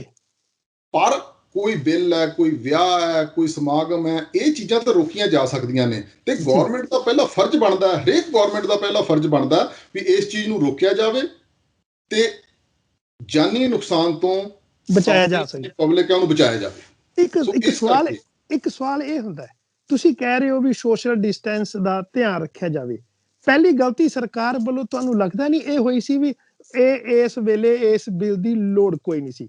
ਦੂਜੀ ਗੱਲ, ਜਦੋਂ ਪਤਾ ਲੱਗ ਗਿਆ ਵੀ ਇਹ ਲੋਕੀ ਬਹੁਤ ਜ਼ਿਆਦਾ ਇਸ ਦਾ ਵਿਰੋਧ ਕਰਨਗੇ, ਇਕੱਠੇ ਹੋਣਗੇ, ਉਦੋਂ ਉੱਥੋਂ ਦੇ ਗ੍ਰਹਿ ਮੰਤਰੀ ਅਮਿਤ ਸ਼ਾਹ ਕਹਿੰਦੇ ਆ ਵੀ ਤੁਸੀਂ ਇਸ ਗਰਾਊਂਡ ਦੇ ਵਿੱਚ ਚਲੇ ਜਾਓ, ਇੱਥੇ ਤੁਹਾਡੇ ਰਹਿਣ ਦਾ, ਤੁਹਾਡੇ ਬੈਠਣ ਦਾ, ਤੁਹਾਡੇ ਮੈਡੀਕਲ ਫੈਸਿਲਿਟੀ ਦਾ ਪ੍ਰਬੰਧ ਕੀਤਾ ਜਾਊ। 6 ਲੱਖ ਬੰਦਾ ਇੱਕ ਗਰਾਊਂਡ ਦੇ ਵਿੱਚ ਤੁਸੀਂ ਇਕੱਠਾ ਕਰਦੇ ਹੋ, ਇਟ ਮੀਨਸ ਤੁਸੀਂ ਤਾਂ ਆਪ ਸੱਦਾ ਦੇ ਰਹੇ ਹੋ। ਐਕਚੁਅਲੀ ਜਿਹੜੀ ਹੁਣ ਤੁਸੀਂ ਗੱਲ ਕਹੀ ਹੈ ਨਾ ਜੀ, ਅਸਲ ਇੱਥੋਂ ਬੈਠਿਆਂ ਦਾ ਸਾਡਾ ਮੁੱਦਾ ਹੀ ਇਹ ਹੈ ਜੀ ਵੀ ਸਾਡੇ ਜਿਹੜੇ ਭੈਣ ਭਰਾ ਆ ਉਹਨਾਂ ਦੀ ਜਾਨ ਨੂੰ ਖਤਰੇ 'ਚ ਪਾਇਆ ਜਾ ਰਿਹਾ ਹੈਗਾ ਜੀ, ਜਿਹੜਾ ਕਿ ਬਚਾਇਆ ਜਾ ਸਕਦਾ ਹੈ। ਅੱਜ ਉੱਥੇ ਇੰਨੇ ਬੰਦੇ ਸ਼ਹੀਦ ਹੋ ਚੁੱਕੇ ਹੈਗੇ ਜੀ। ਆਮ ਸੰਗਤ ਨੂੰ ਇਸ ਗੱਲ ਦਾ ਪਤਾ ਜੀ, ਡਜ਼ ਨਾਟ ਮੈਟਰ ਕੀ ਹੁੰਦਾ, ਆਪਾਂ ਆਪਣੀ ਮਿੱਟੀ ਦੇ ਉੱਤੇ ਜਾ ਕੇ ਆਪਣੀ ਜਾਨ ਦੇਣਾ ਚਾਹੁੰਦੇ ਹਾਂਗੇ। ਪਰ ਅੱਜ ਦਿੱਲੀ ਦੀਆਂ ਸੜਕਾਂ ਦੇ ਉੱਤੇ ਪੰਜਾਬ ਦਾ ਬੰਦਾ ਜਦੋਂ ਉਹਦੀ ਪਿਕਚਰ ਦੇਖੀਦੀ ਹੈ ਤਾਂ ਦਿਲ ਬਲੂੰਦਰਿਆ ਜਾਂਦਾ ਹੈ ਜੀ। ਕੋਈ ਵੀ ਬੰਦਾ ਇਹ ਨਹੀਂ ਚਾਹੁੰਦਾ ਵੀ ਮੈਂ ਆਪਣੀ ਮਿੱਟੀ ਤੋਂ ਦੂਰ ਹੋ ਕੇ ਜਾ ਕੇ ਮੇਰੀ ਜਾਨ ਨਿਕਲੇ, ਪਰ ਰਸਤਾ ਵੀ ਕੋਈ ਨਹੀਂ ਬਚਿਆ। ਸੋ ਅੰਦੋਲਨ ਕਰਨਾ ਵੀ ਜ਼ਰੂਰੀ ਹੈ, ਕਰੋਨਾ ਤੋਂ ਬਚਣਾ ਵੀ ਜ਼ਰੂਰੀ ਹੈ, ਠੰਡ ਵੀ ਬਹੁਤ ਹੈ ਉੱਥੇ। ਸੋ ਜਿਸ ਤਰੀਕੇ ਦੇ ਨਾਲ ਲੋਕ ਆਪਣੀ ਜਾਨ ਦੀ ਬਾਜੀ ਲਾ ਕੇ ਇਹ ਅੰਦੋਲਨ ਲੜ ਰਹੇ ਹੈਗੇ, ਮੇਰਾ ਖਿਆਲ ਹੈ ਕਿਤੇ ਨਾ ਕਿਤੇ ਇਸ ਚੀਜ਼ ਨੂੰ ਡਿਲੇ ਕੀਤਾ ਜਾ ਸਕਦਾ ਸੀਗਾ। ਲੋਕਾਂ ਦੀਆਂ ਭਾਵਨਾਵਾਂ ਨੂੰ ਦੇਖ ਕੇ ਤੇ ਲੋਕਾਂ ਦਾ ਜਿਹੜਾ ਜਜ਼ਬਾ ਹੈ ਉਹਨੂੰ ਦੇਖ ਕੇ ਇਹਨੂੰ ਡਿਲੇ ਕੀਤਾ ਜਾ ਸਕਦਾ ਸੀ, ਪਰ ਹਜੇ ਤੱਕ ਇਸ ਤਰ੍ਹਾਂ ਦਾ ਕੋਈ ਅਸਾਰ ਨਹੀਂ ਲੱਗ ਰਿਹਾ। ਇਸ ਐਂਗਲ ਤੋਂ ਹੀ ਅਸੀਂ ਇਸ ਚੀਜ਼ ਨੂੰ ਦੇਖ ਰਹੇ ਹਾਂ ਤੇ ਈਵਨ ਕਿ ਅਸੀਂ ਰਿਕੁਐਸਟ ਵੀ ਕਰਦੇ ਹਾਂ ਇੰਡੀਅਨ ਗਵਰਨਮੈਂਟ ਨੂੰ ਵੀ ਪਲੀਜ਼ ਤੁਸੀਂ ਇਸ ਗੱਲ ਦੇ ਉੱਤੇ ਵਿਚਾਰ ਕਰੋ ਤੇ ਇਹਨਾਂ ਕਾਨੂੰਨਾਂ ਨੂੰ ਵਾਪਸ ਲੈ ਲਓ। ਉਸ ਤੋਂ ਬਾਅਦ ਤੁਸੀਂ ਜਿਹੜੀਆਂ ਫਾਰਮਰ ਆਰਗੇਨਾਈਜੇਸ਼ਨ ਨੇ ਉਹਨਾਂ ਨਾਲ ਗੱਲਬਾਤ ਕਰੋ ਤੇ ਜਿੱਥੇ ਵੀ ਤੁਹਾਡਾ ਐਗਰੀਮੈਂਟ ਹੁੰਦਾ ਉਹ ਤੁਸੀਂ ਆਪਣੇ ਐਗਰੀਮੈਂਟ ਦੇ ਉੱਤੇ ਸਹੀ ਪਾਓ, ਤਾਂ ਕਿ ਆਪਾਂ ਪੰਜਾਬ ਨੂੰ ਜਾਂ ਇੰਡੀਆ ਨੂੰ ਜਾਂ ਉੱਥੇ ਦੀ ਜਿਹੜੀ ਕਿਸਾਨੀ ਆ ਉਹਨੂੰ ਅੱਗੇ ਲੈ ਕੇ ਜਾਈਏ, ਨਾ ਕਿ ਉਸ ਨੂੰ ਪਿੱਛੇ ਲੈ ਕੇ ਆਈਏ। ਕਿਉਂਕਿ ਅੰਦੋਲਨ ਕੋਈ ਵੀ ਹੁੰਦਾ ਜੀ ਉਹਦੇ ਵਿੱਚ ਆਰਥਿਕ ਨੁਕਸਾਨ ਵੀ ਹੁੰਦਾ ਹੈ। ਜਿੱਥੇ ਇਸ ਟਾਈਮ ਜਾਨੀ ਨੁਕਸਾਨ ਹੋਣ ਦਾ ਖਦਸ਼ਾ ਹੈ, ਉੱਥੇ ਆਰਥਿਕ ਨੁਕਸਾਨ ਵੀ ਬਹੁਤ ਜ਼ਿਆਦਾ ਹੋ ਰਿਹਾ ਹੈਗਾ ਤੇ ਆਰਥਿਕ ਨੁਕਸਾਨ ਵੀ ਆਪਣੇ ਹੀ ਲੋਕਾਂ ਦਾ ਹੋ ਰਿਹਾ ਹੈ। ਸੋ ਇਸ ਕਰਕੇ ਇਸ ਚੀਜ਼ ਨੂੰ ਅਸੀਂ ਰਿਕੁਐਸਟ ਵੀ ਕਰਦੇ ਹਾਂ ਤੇ ਨਾਲ ਦੀ ਨਾਲ ਜਿਹੜੇ ਲੋਕ ਉੱਥੇ ਇਹ ਕਰ ਰਹੇ ਆ ਉਹਨਾਂ ਨੂੰ ਐਨਕਰੇਜ ਵੀ ਕਰਦੇ ਹਾਂ। ਤੇ ਸਵਾਲ ਫਿਰ ਉੱਥੇ ਹੀ ਹੈ ਜੀ। ਹਰਜੀਤ ਸਿੰਘ ਜੀ, ਇਹ ਦੱਸੋ ਵੀ ਤੁਸੀਂ ਇਹ ਕਿਹੜੇ ਮੁੱਦੇ ਲਏ ਜਿਨ੍ਹਾਂ ਦੇ ਕਰਕੇ ਤੁਸੀਂ ਇੱਕ ਐਪਲੀਕੇਸ਼ਨ, ਤੁਸੀਂ ਇੱਕ ਪਟੀਸ਼ਨ UNO ਤੱਕ ਦਾਖਲ ਕੀਤੀ ਹੈ ਕੇਸ, ਉਹਦੇ ਬਾਰੇ ਦੱਸੋਗੇ ਪਲੀਜ਼? ਜਿਹੜੀ ਪਟੀਸ਼ਨ ਹੈ ਜੀ ਉਹ ਇੱਕ ਹਾਂ ਦਾ ਨਾਰਾ ਹੈ ਜੀ, ਉਹ ਇੱਕ ਇਨਫੋਰਮੇਸ਼ਨ ਹੈ ਜਿਹੜੀ ਅਸੀਂ ਸਾਂਝੀ ਕਰ ਰਹੇ ਹਾਂ ਜੀ। ਜੇ ਮੰਨ ਲਓ ਅੱਜ ਤੋਂ 2 ਮਹੀਨੇ ਬਾਅਦ ਸਾਨੂੰ ਕੋਈ ਪੁੱਛਦਾ ਵੀ ਕੀ ਤੁਸੀਂ ਕੋਈ ਇਸ ਤਰ੍ਹਾਂ ਦੀ ਕਾਰਵਾਈ ਕੀਤੀ ਜਾਂ ਸਾਨੂੰ ਤੁਸੀਂ ਕੋਈ ਇਨਫੋਰਮੇਸ਼ਨ ਦਿੱਤੀ ਵੀ ਇਸ ਤਰ੍ਹਾਂ ਦਾ ਕੁਝ ਹੋਣ ਜਾ ਰਿਹਾ ਹੈਗਾ ਜਾਂ ਇਸ ਤਰ੍ਹਾਂ ਦਾ ਕੁਝ ਹੋ ਰਿਹਾ ਤੇ ਸਾਡੇ ਕੋਲੇ ਲਿਖਤੀ ਚ ਦੇਣ ਵਾਸਤੇ ਕੁਝ ਨਹੀਂ ਹੋਣਾ ਹੈਗਾ। ਬਿਲਕੁਲ। ਤੇ ਇਹ ਮੈਨੂੰ ਪਤਾ ਹੈ ਵੀ ਜੇ ਮੰਨ ਲਓ ਦਿੱਲੀ ਦੇ ਕਿਸਾਨ ਚਾਹਣ ਵੀ ਹਾਂ ਉਹ ਇੱਥੇ ਆ ਕੇ ਵਾਸ਼ਿੰਗਟਨ DC ਦੇ ਵਿੱਚ ਆ ਕੇ ਉਹ ਧਰਨਾ ਦੇਣ, ਤਾਂ ਇਹ ਮੇਰੇ ਖਿਆਲ ਗੱਲ ਪੋਸੀਬਲ ਨਹੀਂ ਹੋਊਗੀ। ਬਿਲਕੁਲ। ਇੱਥੇ ਦੇ ਜਿਹੜੇ ਬੁੱਧੀਜੀਵੀ ਹੈ, ਜਿਹੜੇ US ਦੇ ਜਿਹੜੇ ਬੁੱਧੀਜੀਵੀ ਹੈਗੇ ਜਾਂ ਜਿਹੜੇ ਵੀ ਸੋਸ਼ਲ ਵਰਕਰ ਹੈਗੇ, ਉਹ ਇਹ ਗੱਲ ਨੂੰ ਉਠਾਉਣਗੇ ਵੀ ਇਸ ਤਰ੍ਹਾਂ ਸਾਨੂੰ ਖਦਸ਼ਾ ਪਹਿਲਾਂ ਹੀ ਸੀਗਾ ਇਸ ਗੱਲ ਦਾ। ਪਰ ਉਸ ਟਾਈਮ ਜੇ ਸਾਨੂੰ ਇਹ ਕੁਐਸਚਨ ਪੁੱਛਿਆ ਜਾਊਗਾ ਵੀ ਤੁਹਾਨੂੰ ਅਸੀਂ ਰੋਕਿਆ ਨਹੀਂ, ਤੁਸੀਂ ਆਪਣੀ ਆਵਾਜ਼ ਕਿਉਂ ਨਹੀਂ ਉਠਾਈ ਹੈਗੀ। ਬਿਲਕੁਲ। ਸੋ ਅਸੀਂ ਉਸ ਚੀਜ਼ ਨੂੰ, ਆਵਾਜ਼ ਨੂੰ ਉੱਥੇ ਤੱਕ ਲੈ ਕੇ ਗਏ ਹਾਂ ਹੁਣ ਤੱਕ, ਤਾਂ ਕਿ ਹਜੇ ਤੱਕ ਉੱਥੇ ਕੋਈ ਇਸ ਤਰ੍ਹਾਂ ਦਾ ਨੁਕਸਾਨ ਨਹੀਂ ਹੋਇਆ ਜਿਹੜਾ ਕਿ ਅਸੀਂ ਪ੍ਰਮਾਤਮਾ ਅੱਗੇ ਇਹ ਵੀ ਅਰਦਾਸ ਕਰਦੇ ਹਾਂ ਵੀ ਇਹ ਨਾ ਹੋਵੇ ਤੇ ਬਹੁਤ ਹੀ ਛੇਤੀ ਕੋਈ ਨਾ ਕੋਈ ਹੱਲ ਨਿਕਲ ਕੇ ਇਹ ਸਾਰੇ ਆਪੋ ਆਪਣੇ ਘਰੇ ਚਲੇ ਜਾਣ ਤੇ ਸਾਡਾ ਪੰਜਾਬ ਜਿਵੇਂ ਪਹਿਲਾਂ ਖੁਸ਼ਹਾਲ ਸੀਗਾ ਉਵੇਂ ਹੀ ਖੁਸ਼ਹਾਲੀ ਦੀਆਂ ਬੁਲੰਦੀਆਂ ਨੂੰ ਛੂਹੇ। ਪਰ ਸਾਡਾ ਫਰਜ਼ ਇਹ ਵੀ ਬਣਦਾ ਵੀ ਜਿਹੜੀ ਚੀਜ਼ ਹਜੇ ਨਹੀਂ ਹੋਈ ਤੇ ਫਿਊਚਰ ਨੂੰ ਧਿਆਨ ਵਿੱਚ ਰੱਖਦੇ ਹੋਏ ਸਾਨੂੰ ਇਹ ਜਿਹੜੀਆਂ ਗੱਲਾਂ ਨੇ ਇਹ ਗਵਰਨਮੈਂਟ ਦੇ ਧਿਆਨ ਦੇ ਵਿੱਚ ਲਿਆਉਣੀਆਂ ਚਾਹੀਦੀਆਂ ਨੇ। ਤੇ ਬਹੁਤ ਸਾਰੀਆਂ ਜਥੇਬੰਦੀਆਂ ਨੂੰ ਮੈਂ ਇਸ ਗੱਲ ਦੀ ਵਧਾਈ ਵੀ ਦਿੰਦਾ। ਬਹੁਤ ਸਾਰੀਆਂ ਜਥੇਬੰਦੀਆਂ ਨੇ ਬਾਹਰਲੇ ਕੰਟਰੀਆਂ ਦੀਆਂ ਜਿਨ੍ਹਾਂ ਨੇ ਆਪਣੀ ਪਾਰਲੀਮੈਂਟ ਤੱਕ ਇਹ ਜਿਹੜਾ ਸੁਨੇਹਾ ਪਹੁੰਚਾਇਆ ਹੈ। ਸੋ ਇਕੱਲਾ ਮੈਂ ਨਹੀਂ, ਬਹੁਤ ਸਾਰੇ ਜਿਹੜੇ ਲੋਕ ਨੇ ਜੀ ਉਹ ਇਸ ਮੁਹਿੰਮ ਦੇ ਵਿੱਚ ਜੁੜੇ ਹੋਏ ਹੈਗੇ। ਉਹ ਆਪਣੀ ਗੱਲ ਆਪਣੇ ਕੰਟਰੀ ਦੀ ਪਾਰਲੀਮੈਂਟ ਤੱਕ ਪਹੁੰਚਾ ਰਹੇ ਆ। ਇਹਦਾ ਕੋਈ ਇਹ ਮਤਲਬ ਨਹੀਂ ਵੀ ਅਸੀਂ ਕੋਈ ਇੰਡੀਆ ਦੇ ਖਿਲਾਫ ਹਾਂ ਜਾਂ ਅਸੀਂ ਉੱਥੇ ਕਿਸੇ ਧਰਮ ਦੇ ਖਿਲਾਫ ਹਾਂ। ਇਸ ਗੱਲ ਤੋਂ ਬਿਲਕੁਲ ਇਸ ਗੱਲ ਨਾਲ ਜੋੜ ਕੇ ਨਹੀਂ ਦੇਖਣਾ ਚਾਹੀਦਾ। ਇਹਨੂੰ ਸਿਰਫ ਇਹ ਦੇਖਣਾ ਚਾਹੀਦਾ ਵੀ ਅਸੀਂ ਆਪਣਾ ਫਰਜ਼ ਨਿਭਾ ਰਹੇ ਹਾਂਗੇ, ਆਪਣੀ ਸਰਕਾਰ ਨੂੰ ਜਾਂ ਉੱਥੇ ਦੀ ਸਰਕਾਰ ਤੱਕ ਆਵਾਜ਼ ਪਹੁੰਚਾਉਣ ਵਾਸਤੇ ਅਸੀਂ ਇਹ ਸਾਰੀ ਗੱਲਬਾਤ ਕਰ ਰਹੇ ਹਾਂਗੇ ਜੀ। ਜਿਹੜੀ ਤੁਸੀਂ ਪਟੀਸ਼ਨ ਰੱਖੀ ਹੈ ਉਹਦੇ ਵਿੱਚ ਖਦਸ਼ੇ ਜ਼ਾਹਿਰ ਕੀਤੇ ਆ ਵੀ ਸਾਨੂੰ ਇਹ ਪ੍ਰੋਬਲਮ ਆ ਸਕਦੀ ਆ? ਬਿਲਕੁਲ ਜੀ, ਉਹਦੇ ਚ ਲਿਖਿਆ ਹੀ ਮੇਨਲੀ ਅਸੀਂ ਲਿਖਿਆ ਹੀ ਇਹ ਹੈ ਜੀ ਵੀ ਜਿਹੜਾ ਇਸ ਕਾਨੂੰਨ ਨੂੰ ਇਹਨਾਂ ਬਿੱਲਾਂ ਨੂੰ ਰੱਦ ਕੀਤਾ ਜਾਵੇ, ਉਹਦਾ ਕਾਰਨ ਹੀ ਮੇਨ ਅਸੀਂ ਇਹ ਕਹਿ ਰਹੇ ਹਾਂ ਜੀ ਵੀ ਕਰੋਨਾ ਨੂੰ ਦੇਖਦੇ ਹੋਏ ਜੀ, ਕਰੋਨਾ ਮਹਾਮਾਰੀ ਨੂੰ ਦੇਖਦੇ ਹੋਏ ਲੋਕਾਂ ਨੂੰ ਵੱਧ ਤੋਂ ਵੱਧ ਇਹ ਅਪੀਲ ਕੀਤੀ ਜਾਣੀ ਚਾਹੀਦੀ ਹੈ ਵੀ ਤੁਸੀਂ ਇਕੱਠੇ ਨਾ ਹੋਵੋ, ਪਰ ਇਹ ਅਪੀਲ ਕਰਨੀ ਵੀ ਤੁਸੀਂ ਮੁਜ਼ਾਹਰੇ ਨਾ ਕਰੋ, ਤੁਸੀਂ ਪ੍ਰੋਟੈਸਟ ਨਾ ਕਰੋ, ਕਿਉਂਕਿ ਕਰੋਨਾ ਹੈ, ਇਹ ਕਿਤੇ ਨਾ ਕਿਤੇ ਹਿਊਮਨ ਰਾਈਟ ਵਾਇਲੇਸ਼ਨ ਦੇ ਵਿੱਚ ਇਹਨੂੰ ਗਿਣਿਆ ਜਾਊਗਾ ਜੀ। ਜੀ ਤੁਸੀਂ ਮੇਨ ਮੁੱਦਾ ਹਿਊਮਨ ਰਾਈਟਸ ਦਾ, ਜਿਹੜੀਆਂ ਮਨੁੱਖੀ ਹੱਕ ਨੇ, ਅਧਿਕਾਰ ਨੇ, ਉਹਨਾਂ ਦਾ ਮੁੱਖ ਰੱਖਿਆ ਮੁੱਦਾ ਵੀ ਸਾਡੇ ਜਿਹੜੇ ਹੱਕ ਹਕੂਕ ਨੇ ਉਹ ਖੋਏ ਜਾ ਰਹੇ ਨੇ। ਬਿਲਕੁਲ ਜੀ, ਮੁੱਦਾ ਸਾਡਾ ਹਿਊਮਨ ਰਾਈਟਸ ਦਾ ਹੀ ਹੈ। ਜਿਹੜੇ ਉੱਥੇ ਦੇ ਬਿੱਲ ਨੇ ਉਹਨਾਂ ਦੇ ਵਿੱਚ ਅਸੀਂ ਇੰਟਰਫੀਅਰ ਨਹੀਂ ਜੀ ਕਰਦੇ, ਉਹਨਾਂ ਨੂੰ ਚੈੱਕ ਕਰਨ ਵਾਸਤੇ ਉੱਥੇ ਜਿਹੜੀਆਂ ਸਾਰੀਆਂ ਜਥੇਬੰਦੀਆਂ ਨੇ, ਬਹੁਤ ਹੀ ਸਿਆਣੀਆਂ ਜਥੇਬੰਦੀਆਂ ਨੇ ਜਿਹੜੀਆਂ ਕਿ ਪਿਛਲੇ 30-40 ਸਾਲਾਂ ਤੋਂ ਕਿਸਾਨੀ ਦੇ ਉੱਤੇ ਅਲੱਗ-ਅਲੱਗ ਤਰ੍ਹਾਂ ਦੇ ਨਾਲ ਲੜਾਈਆਂ ਲੜ ਰਹੀਆਂ ਨੇ। ਸੋ ਅਸੀਂ ਉਸ ਗੱਲ ਦੇ ਵਿੱਚ ਬਿਲਕੁਲ ਇੰਟਰਫੀਅਰ ਨਹੀਂ ਕਰਦੇ ਜੀ। ਅਸੀਂ ਇੱਥੋਂ ਬੈਠ ਕੇ ਸਿਰਫ ਇਹੀ ਖਦਸ਼ਾ ਜ਼ਾਹਰ ਕਰ ਰਹੇ ਹਾਂਗੇ ਵੀ ਜਿਹੜਾ ਉਹਨਾਂ ਨੂੰ ਇਕੱਠੇ ਕਰਨ ਦਾ ਜਿਹੜਾ ਟਾਈਮਿੰਗ ਹੈ ਉਹ ਕਿਤੇ ਨਾ ਕਿਤੇ ਠੀਕ ਨਹੀਂ ਹੈਗੀ। ਸੋ ਇਸ ਗੱਲ ਨੂੰ ਅਸੀਂ ਰਿਕੁਐਸਟ ਕਰਦੇ ਹਾਂ ਇੱਥੋਂ ਦੀਆਂ ਗੌਰਮੈਂਟਾਂ ਨੂੰ ਵੀ ਤੇ ਉੱਥੇ ਦੀ ਗੌਰਮੈਂਟ ਨੂੰ ਵੀ ਇਹਨੂੰ ਡਿਲੇ ਕੀਤਾ ਜਾਵੇ ਤਾਂ ਜੋ ਇਹ ਜਿਹੜਾ ਮਹਾਮਾਰੀ ਦਾ ਜਿਹੜਾ ਟਾਈਮ ਹੈਗਾ ਇਹ ਪਾਸ ਕਰਨ ਤੋਂ ਬਾਅਦ ਤੁਸੀਂ ਆਰਗੇਨਾਈਜੇਸ਼ਨਾਂ ਦੇ ਨਾਲ ਗੱਲਬਾਤ ਕਰਕੇ ਤੇ ਇਹਦਾ ਕੋਈ ਸੁਖਦ ਜਿਹੜਾ ਹੱਲ ਹੈਗਾ ਉਹ ਤੁਸੀਂ ਕੱਢ ਲਓ। ਸੋ ਇਹ ਸਾਡਾ ਮੇਨ ਮੈਸੇਜ ਇਹ ਹੈ ਜੀ। ਜਿਹੜੀ ਪਟੀਸ਼ਨ ਤੁਸੀਂ ਦਾਖਲ ਕੀਤੀ ਹੈ, ਉਸ ਪਟੀਸ਼ਨ ਦਾ ਰਿਜ਼ਲਟ ਕਦੋਂ ਕੋ ਆ ਜਾਂਦਾ ਹੈ ਜਾਂ ਉਸ ਦੀ ਉੱਤੇ ਸੁਣਵਾਈ ਕਦੋਂ ਹੋਵੇਗੀ? ਜਿਹੜੀ ਪਟੀਸ਼ਨ ਹੈ ਜੀ, ਉਹ ਜਿਹੜੀ ਦਾਇਰ ਕੀਤੀ ਗਈ ਪਟੀਸ਼ਨ ਹੈ ਉਹਦੇ ਉੱਤੇ 1 ਲੱਖ ਸਿਗਨੇਚਰ ਹੋਣੇ ਜ਼ਰੂਰੀ ਹੈ ਜੀ। ਮੇਰੇ ਇਕੱਲੇ ਦੇ ਕਹਿਣ ਨਾਲ ਕੁਝ ਨਹੀਂ ਜੀ ਹੁੰਦਾ ਜੀ। ਮੇਰੀਆਂ ਜਿਹੜੀਆਂ ਭਾਵਨਾਵਾਂ ਨੇ, ਹੋ ਸਕਦਾ ਕਿਸੇ ਹੋਰ ਦੀਆਂ ਭਾਵਨਾਵਾਂ ਉਹ ਨਾ ਹੋਣ ਜੀ, ਪਰ ਜਦੋਂ ਆਪਾਂ ਕੋਈ ਸਾਂਝੇ ਮੰਚ ਦੇ ਉੱਤੇ ਗੱਲ ਕਰਦੇ ਹਾਂ ਤਾਂ ਤੁਹਾਨੂੰ ਇਸ ਤਰੀਕੇ ਦੇ ਨਾਲ ਕਰਨੀ ਪੈਂਦੀ ਹੈ ਵੀ ਬਾਕੀ ਲੋਕ ਵੀ ਉਹਦੇ ਨਾਲ ਜੁੜਨ। ਤੇ ਜਿਹੜਾ ਕਾਨੂੰਨ ਕਹਿੰਦਾ ਜੀ, ਕਾਨੂੰਨ ਇਹ ਕਹਿੰਦਾ ਵੀ ਅਸੀਂ ਤੇਰੀ ਇਕੱਲੇ ਦੀ ਜਾਂ ਤੇਰੀ ਆਰਗੇਨਾਈਜੇਸ਼ਨ ਦੀ ਜਾਂ ਤੇਰੇ ਨਾਲ ਜਿਹੜੇ 100 ਬੰਦਾ ਖੜਾ ਇਹਦੀ ਗੱਲ ਨਹੀਂ ਸੁਣ ਸਕਦੇ। ਹਾਂਜੀ, ਅਸੀਂ ਪਬਲਿਕ ਦੀ ਗੱਲ ਸੁਣ ਸਕਦੇ ਹਾਂ। ਸੋ ਉਹਨੂੰ ਮੱਦੇਨਜ਼ਰ ਰੱਖਦੇ ਹੋਏ ਇਹ ਕਾਨੂੰਨ ਬਣਾਇਆ ਗਿਆ ਵੀ 1 ਲੱਖ ਸਿਗਨੇਚਰ ਜਿਹੜੇ ਆ ਜੀ ਉਹਦੇ ਤੇ ਹੁੰਦੇ ਆ ਜੀ, ਤੇ ਤਾਂ ਹੀ ਅਸੀਂ ਉਹਦੇ ਤੇ ਵਿਚਾਰ ਕਰਾਂਗੇ। ਅੱਛਾ, ਇਹ ਵਾਈਟ ਹਾਊਸ ਦਾ ਕੋਈ ਕਾਨੂੰਨ ਹੈ ਇਸ ਤਰ੍ਹਾਂ ਦਾ ਜੀ? ਵਾਈਟ ਹਾਊਸ ਦਾ ਇਹ ਕਾਨੂੰਨ ਹੈ ਜੀ। ਇਹ ਜੀ ਪ੍ਰੈਜ਼ੀਡੈਂਟ ਨੂੰ ਪਹੁੰਚ ਕਰਨ ਦਾ ਇੱਕ ਕਾਨੂੰਨ ਹੈ ਇਹ ਜੀ। ਸੋ ਜੇ ਤੁਸੀਂ ਪ੍ਰੈਜ਼ੀਡੈਂਟ ਆਫਿਸ ਨੂੰ ਕੰਟੈਕਟ ਕਰਨਾ ਤੇ ਇੱਥੇ ਗੱਲਾਂ ਨਾਲ ਗੱਲ ਨਹੀਂ ਜੀ ਬਣਦੀ ਹੈਗੀ। ਜੇ ਮੈਂ ਕਹਾਂ ਵੀ ਮੈਂ ਕਿਸੇ MP ਨੂੰ ਜਾਂ MLA ਨੂੰ ਜਾਣਦਾ ਤੇ ਮੈਂ ਅੱਗੇ ਗੱਲ ਕਰੂੰਗਾ, ਇੱਥੇ ਇਹ ਸਿਸਟਮ ਨਹੀਂ ਜੀ ਚੱਲਦਾ ਜੀ। ਇੱਥੇ ਜਿਹੜਾ ਸਿਸਟਮ ਚੱਲਦਾ ਉਹ ਇਹ ਹੈ ਵੀ ਕੀ ਵਾਕਈ ਹੀ ਜਿਹੜੀ ਮੈਂ ਗੱਲ ਕਹਿ ਰਿਹਾ ਇਹ ਲੋਕਾਂ ਦੀ ਆਵਾਜ਼ ਹੈ ਜੀ, ਜਾਂ ਜਿਹੜੀ ਗੱਲ ਅਸੀਂ ਕਹਿ ਰਹੇ ਹਾਂ ਇਹ ਹੋਰ ਵੀ ਬਹੁਤ ਲੋਕ ਕਹਿ ਰਹੇ ਆ। ਉਸ ਚੀਜ਼ ਨੂੰ ਚੈੱਕ ਕਰਨ ਵਾਸਤੇ ਉਹਨਾਂ ਨੇ ਇੱਕ ਸਿਸਟਮ ਬਣਾਇਆ ਵੀ ਘੱਟੋ ਘੱਟ 1 ਲੱਖ ਬੰਦਾ ਸਾਨੂੰ ਕਵੇ। 1 ਲੱਖ ਕੋਈ ਛੋਟੀ ਅਮਾਉਂਟ ਨਹੀਂ ਜੀ ਹੁੰਦੀ। ਅੱਛਾ, ਉਹ 1 ਲੱਖ ਕਿਸੇ ਕੁੱਲ ਸੰਸਾਰ ਚੋਂ ਕਿਤੇ ਵੀ ਹੋ ਸਕਦਾ ਜਾਂ ਇਕੱਲੇ ਅਮਰੀਕਾ ਦੇ ਹੋ ਸਕਦੇ ਆ? ਨਹੀਂ, ਕਿਤੋਂ ਵੀ ਹੋ ਸਕਦਾ ਜੀ। ਉਹ ਇਹਦਾ ਵਰਡ ਹੈ ਜੀ, ਵੀ the people. We the people, ਅਸੀਂ ਲੋਕ ਜੀ। ਅਸੀਂ ਕਿਤੇ ਦੇ ਵੀ ਲੋਕ ਹਾਂ ਜੀ। ਜਿਹੜੀ US ਗਵਰਨਮੈਂਟ ਹੈ ਜੀ ਇਹ ਅਲਾਉ ਕਰਦੀ ਹੈ ਵੀ ਕਿਤੇ ਵੀ ਕਿਸੇ ਵੀ ਤਰ੍ਹਾਂ ਦਾ ਕੋਈ ਮਨੁੱਖੀ ਅਧਿਕਾਰਾਂ ਦਾ ਘਾਣ ਹੋ ਰਿਹਾ ਹੋਵੇ ਜਾਂ ਕਿਤੇ ਇਨਜਸਟਿਸ ਹੋ ਰਿਹਾ ਹੋਵੇ ਤੇ ਸਾਡੇ ਤੱਕ ਗੱਲ ਪਹੁੰਚਾਈ ਜਾਵੇ। ਅਸੀਂ ਆਪਣੀ ਕੈਪੈਸਿਟੀ ਦੇ ਵਿੱਚ ਉਹਦੇ ਉੱਤੇ ਜੇ ਕੋਈ ਹੱਲ ਕਰ ਸਕਾਂਗੇ ਜਾਂ ਉਹਦੇ ਤੇ ਕੋਈ ਕਮੈਂਟ ਕਰ ਸਕਾਂਗੇ ਤਾਂ ਅਸੀਂ ਜ਼ਰੂਰ ਕਰਾਂਗੇ।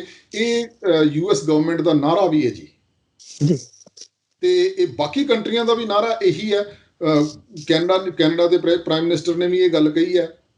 ਸੋ ਹਰੇਕ ਕੰਟਰੀ ਦਾ ਇਹ ਨਾਰਾ ਜ਼ਰੂਰ ਹੈ ਜੀ। ਈਵਨ ਕਿ ਇੰਡੀਆ ਦਾ ਵੀ ਇਹ ਨਾਰਾ ਹੈ। ਜੇ ਕਿਸੇ ਹੋਰ ਕੰਟਰੀ ਦੇ ਵਿੱਚ ਕੋਈ ਧੱਕਾ ਹੋ ਰਿਹਾ ਹੋਵੇ ਤੇ ਮੇਰਾ ਖਿਆਲ ਹੈ ਸਾਡਾ ਦੇਸ਼ ਵੀ ਅੱਗੇ ਆ ਕੇ ਉਹਦੀ ਨਿਖੇਧੀ ਜ਼ਰੂਰ ਕਰੂਗਾ। ਸੋ ਉਸ ਤੱਕ ਦੇਖਦੇ ਹੋਏ ਇਹ ਕਾਨੂੰਨ ਹੈ ਵੀ 1 ਲੱਖ ਜਦੋਂ ਸਿਗਨੇਚਰ ਹੋ ਜਾਊਗਾ ਤੇ ਅਸੀਂ ਉਹਦੇ ਤੇ ਵਿਚਾਰ ਕਰਾਂਗੇ। ਉਸ ਗੱਲ ਨੂੰ ਅਸੀਂ ਪੜ੍ਹਾਂਗੇ, ਉਸ ਗੱਲ ਦੇ ਉੱਤੇ ਅਸੀਂ ਛਾਣਬੀਨ ਕਰਾਂਗੇ। ਸੋ 1 ਲੱਖ ਸਿਗਨੇਚਰ ਹੋਣੇ ਜ਼ਰੂਰੀ ਹੈ। ਉਸ ਤੋਂ ਬਾਅਦ 60 ਡੇਜ਼ ਦੇ ਵਿੱਚ ਉਹਨਾਂ ਨੇ ਕਿਹਾ ਵੀ ਅਸੀਂ ਤੁਹਾਨੂੰ ਇਹਦੇ ਤੇ ਕਮੈਂਟ ਕਰਾਂਗੇ ਜਾਂ ਇਹਦੇ ਬਾਰੇ ਤੁਹਾਨੂੰ ਅਗਲੀ ਕਾਰਵਾਈ ਜਾਂ ਇਹਦਾ ਫੋਲੋ ਅਪ ਤੁਹਾਨੂੰ ਦੱਸਾਂਗੇ ਜੀ। ਤੇ ਇੱਕ ਆਪਾਂ ਇਹ ਮੰਨ ਸਕਦੇ ਹਾਂ ਵੀ ਇੱਕ ਉਪਰਾਲਾ ਲਿਖਤੀ ਡਾਕੂਮੈਂਟੇਸ਼ਨ ਕਰਨ ਵਾਸਤੇ ਵੀ ਕੱਲ ਨੂੰ ਸਾਡੇ ਉੱਤੇ ਸਾਡੇ ਨੌਜਵਾਨ ਜਾਂ ਬਜ਼ੁਰਗ ਸਾਨੂੰ ਪੁੱਛਦੇ ਆ ਵੀ ਤੁਸੀਂ ਅਮਰੀਕਾ ਬੈਠ ਕੇ ਸਾਡੇ ਲਈ ਕੀ ਕੀਤਾ ਸੀ, ਤਾਂ ਸਾਡੇ ਕੋਲ ਇੱਕ ਬਹੁਤ ਵੱਡਾ ਜਿਹੜਾ ਹੈਗਾ ਇੱਕ ਕੰਮ ਅਸੀਂ ਦਿਖਾ ਸਕਦੇ ਵੀ ਤੁਹਾਡੇ ਵਾਸਤੇ ਅਸੀਂ ਇਹ ਕੰਮ ਉੱਥੇ ਬੈਠ ਕੇ ਕੀਤਾ ਹੈਗਾ। ਬਿਲਕੁਲ ਜੀ, ਤੁਸੀਂ ਬਿਲਕੁਲ ਸਹੀ ਲਫ਼ਜ਼ ਯੂਜ਼ ਕੀਤੇ ਹੈਗੇ। ਈਵਨ ਕਿ ਸਾਡੀਆਂ ਆਉਣ ਵਾਲੀਆਂ ਪੁਸ਼ਤਾਂ ਵੀ ਸਾਨੂੰ ਇਹ ਪੁੱਛਦੀਆਂ ਹਾਂਜੀ ਵੀ ਜਦੋਂ 2020 ਦੇ ਵਿੱਚ ਜੇ ਆਪਾਂ ਇਹ ਗੱਲ ਕਰੀਏ 2050 ਜਾਂ 2060 ਦੇ ਵਿੱਚ 70 ਦੇ ਵਿੱਚ ਸਾਡੀਆਂ ਆਉਣ ਵਾਲੀਆਂ ਪੁਸ਼ਤਾਂ ਵੀ ਸਾਨੂੰ ਪੁੱਛਣਗੀਆਂ ਵੀ ਤੁਸੀਂ US ਦੇ ਵਿੱਚ ਬੈਠੇ ਸੀਗੇ, ਵਧੀਆ ਜ਼ਿੰਦਗੀ ਜਿਉ ਰਹੇ ਸੀਗੇ, ਕੀ ਤੁਸੀਂ ਉਸ ਟਾਈਮ ਕੋਈ ਹਾਂ ਦਾ ਨਾਰਾ ਮਾਰਿਆ? ਹਾਂ, ਕਿਉਂਕਿ ਤੁਹਾਡੇ ਇੱਥੋਂ ਠੀਕ ਹੈ ਸਾਨੂੰ ਡਾਲਰਸ ਦੇ ਨਾਲ ਪਾਉਂਡਾਂ ਦੇ ਨਾਲ ਹੈਲਪ ਕਰਨੀ ਚਾਹੀਦੀ ਆ ਬਿਨਾਂ ਸ਼ੱਕ, ਪਰ ਸਾਡੇ ਕੋਲ ਡਾਕੂਮੈਂਟੇਸ਼ਨ ਵੀ ਹੋਣੀ ਚਾਹੀਦੀ ਹੈ। ਅਸੀਂ ਆਪਣੀਆਂ ਪੀੜ੍ਹੀਆਂ ਨੂੰ ਦੱਸ ਸਕੀਏ ਵੀ ਉਦੋਂ ਅਸੀਂ ਇਸ ਰੂਪ ਦੇ ਵਿੱਚ ਹਾਂ ਦਾ ਨਾਰਾ ਮਾਰਿਆ ਸੀ।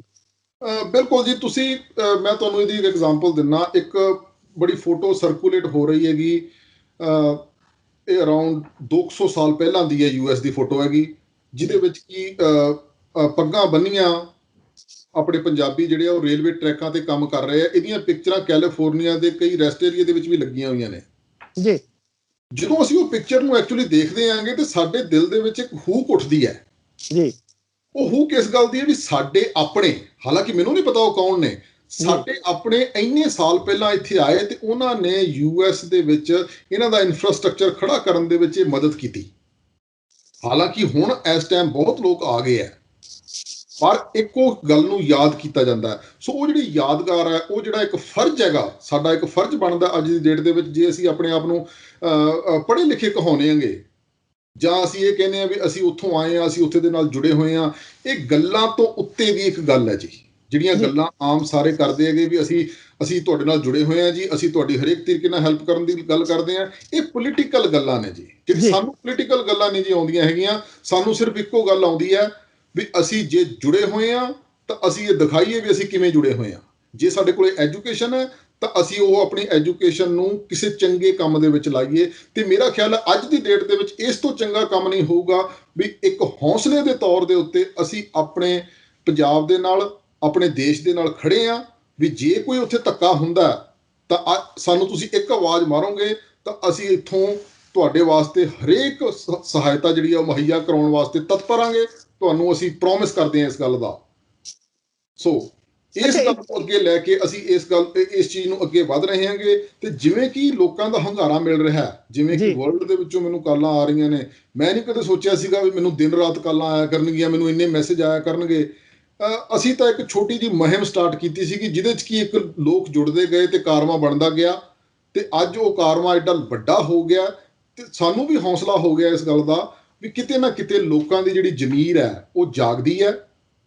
ਤੇ ਇਸ ਗੱਲ ਨੂੰ ਡਰਨ ਦੀ ਬਜਾਏ ਵੀ ਉੱਥੇ ਕੀ ਹੋਊਗਾ, ਜੇ ਸਾਡੇ ਭੈਣ ਭਰਾ ਅੱਜ ਉੱਥੇ ਸੜਕਾਂ ਤੇ ਬੈਠੇ ਆ ਤੇ ਸਾਡਾ ਇੱਥੇ ਬੈਠ ਕੇ ਫਰਜ਼ ਬਣਦਾ ਵੀ ਅਸੀਂ ਉਹਨਾਂ ਦਾ ਕਿਸੇ ਵੀ ਤਰੀਕੇ ਦੇ ਨਾਲ ਉਹਨਾਂ ਦੀ ਬਾਹ ਫੜੀਏ ਤੇ ਉਹਨਾਂ ਨੂੰ ਇਹ ਦੱਸੀਏ ਵੀ ਅਸੀਂ ਤੁਹਾਡੀ ਜਿਹੜੀ ਮਿੱਟੀ ਨਾਲ ਤੁਸੀਂ ਜੁੜੇ ਹੋਏ ਆ, ਅੱਜ ਵੀ ਅਸੀਂ ਉਸ ਮਿੱਟੀ ਦੇ ਨਾਲ ਜੁੜੇ ਹੋਏ ਆ। ਇਹ ਇੱਕ ਹੁੱਕ ਹੈ, ਇਹ ਇੱਕ ਫਰਜ਼ ਹੈ ਜਿਹੜਾ ਕਿ ਸਾਨੂੰ ਇੱਥੇ ਬੈਠ ਕੇ ਇਹ ਨਿਭਾਉਣਾ ਚਾਹੀਦਾ।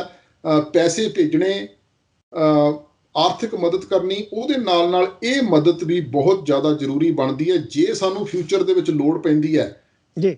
ਮੈਂ ਪ੍ਰਮਾਤਮਾ ਦੇ ਅੱਗੇ ਅਰਦਾਸ ਕਰਦਾ ਵੀ ਸਾਨੂੰ ਇਹ ਲੋੜ ਨਾ ਪਵੇ। ਅਸੀਂ ਤਾਂ ਕਹਿੰਦੇ ਹਾਂ ਵੀ ਕੱਲ ਨੂੰ ਸਵੇਰੇ ਇਹ ਖਬਰ ਆ ਜੇ ਵੀ ਇਹ ਕਾਨੂੰਨ ਰੱਦ ਕਰ ਦਿੱਤੇ ਗਏ ਹੈਗੇ ਤੇ ਸਾਰੇ ਆਪੋ ਆਪਣੇ ਘਰਾਂ ਨੂੰ ਜਾ ਰਹੇ ਹੈਗੇ। ਤੇ ਮੇਰਾ ਖਿਆਲ ਹੈ ਅਸੀਂ ਇੰਡੀਆ ਗੌਰਮੈਂਟ ਨੂੰ ਵੀ ਇਸ ਗੱਲ ਦੀ ਵਧਾਈ ਦੇਵਾਂਗੇ।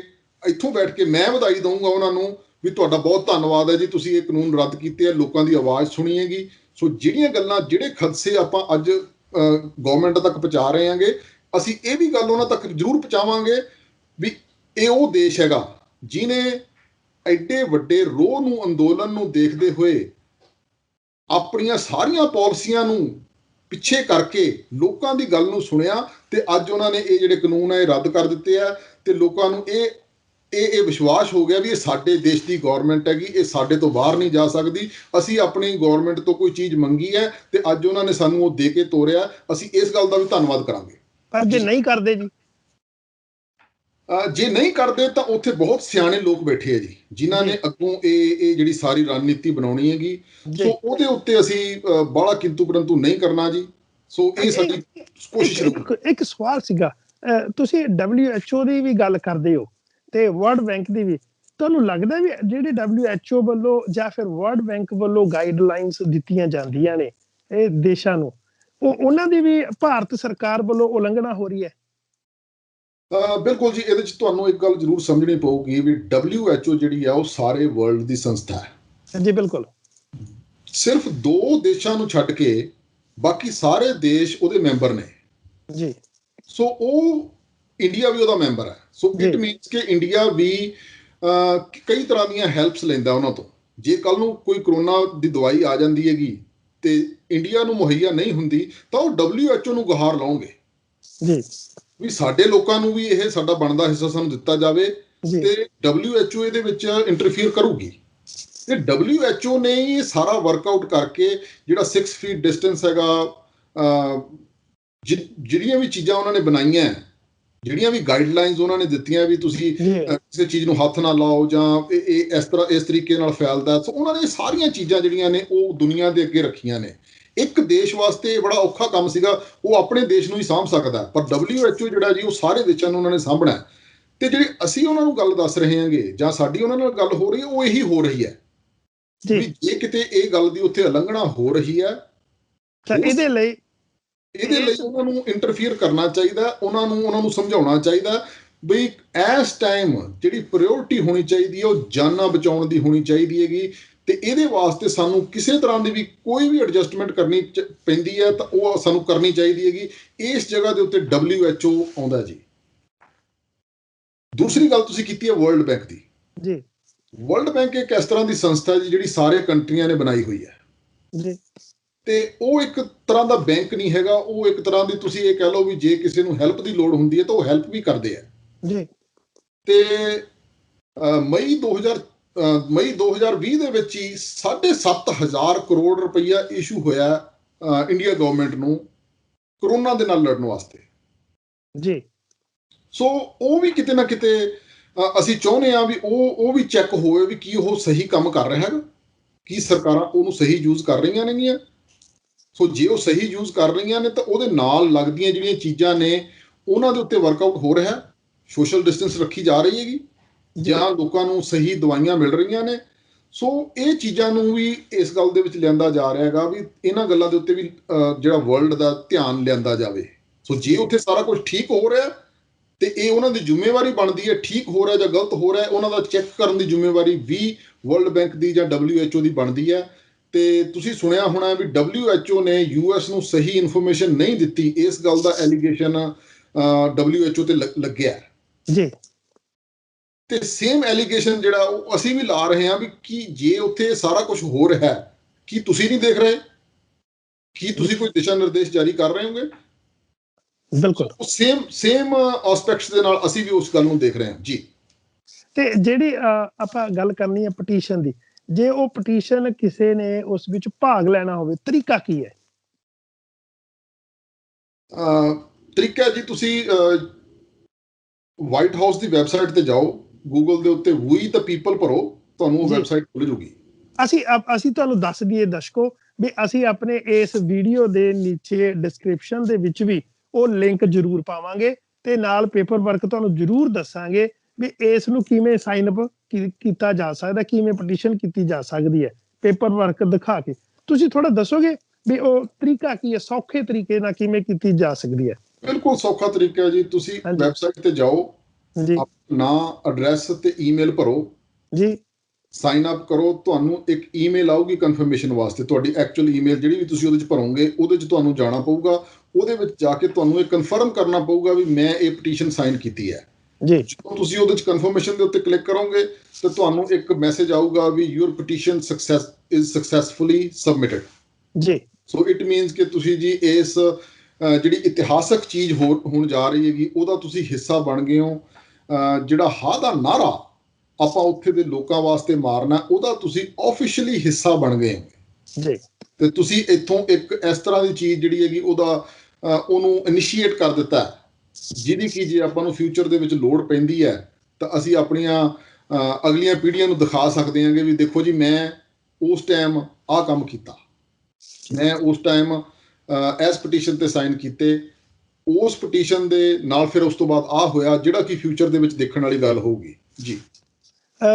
ਪਿਆਰੇ ਦਰਸ਼ਕੋ, ਇੱਕ ਬਹੁਤ ਵਧੀਆ ਉਪਰਾਲਾ ਇਹਨਾਂ ਜਿਹੜੇ ਅਮਰੀਕਨ ਸਿੱਖ ਹੈਗੇ ਉਹਨਾਂ ਵੱਲੋਂ ਕੀਤਾ ਜਾ ਰਿਹਾ ਹੈ ਕਿ ਵਾਈਟ ਹਾਊਸ ਨੂੰ ਇੱਕ ਪਟੀਸ਼ਨ ਦਾਖਲ ਕੀਤੀ ਗਈ ਹੈ, ਤੇ ਅਸੀਂ ਪੰਜਾਬੀ ਲੋਕ ਚੈਨਲ ਵੱਲੋਂ ਵੀ ਅਸੀਂ ਆਪ ਜੀ ਨੂੰ ਅਪੀਲ ਕਰਦੇ ਹਾਂ ਕਿ ਅਸੀਂ ਉਸ ਦਾ ਲਿੰਕ ਇਸ ਜਿਹੜੀ ਵੀਡੀਓ ਇੰਟਰਵਿਊ ਦੇ ਡਿਸਕ੍ਰਿਪਸ਼ਨ ਦੇ ਵਿੱਚ ਪਾਵਾਂਗੇ, ਤੇ ਤੁਸੀਂ ਉਸ ਲਿੰਕ ਤੇ ਜਾ ਕੇ ਸਾਈਨ ਅਪ ਕਰ ਸਕਦੇ ਹੋ, ਜਿਵੇਂ ਕਿ ਹਰਜੀਪਾਲ ਸਿੰਘ ਨੇ ਦੱਸਿਆ।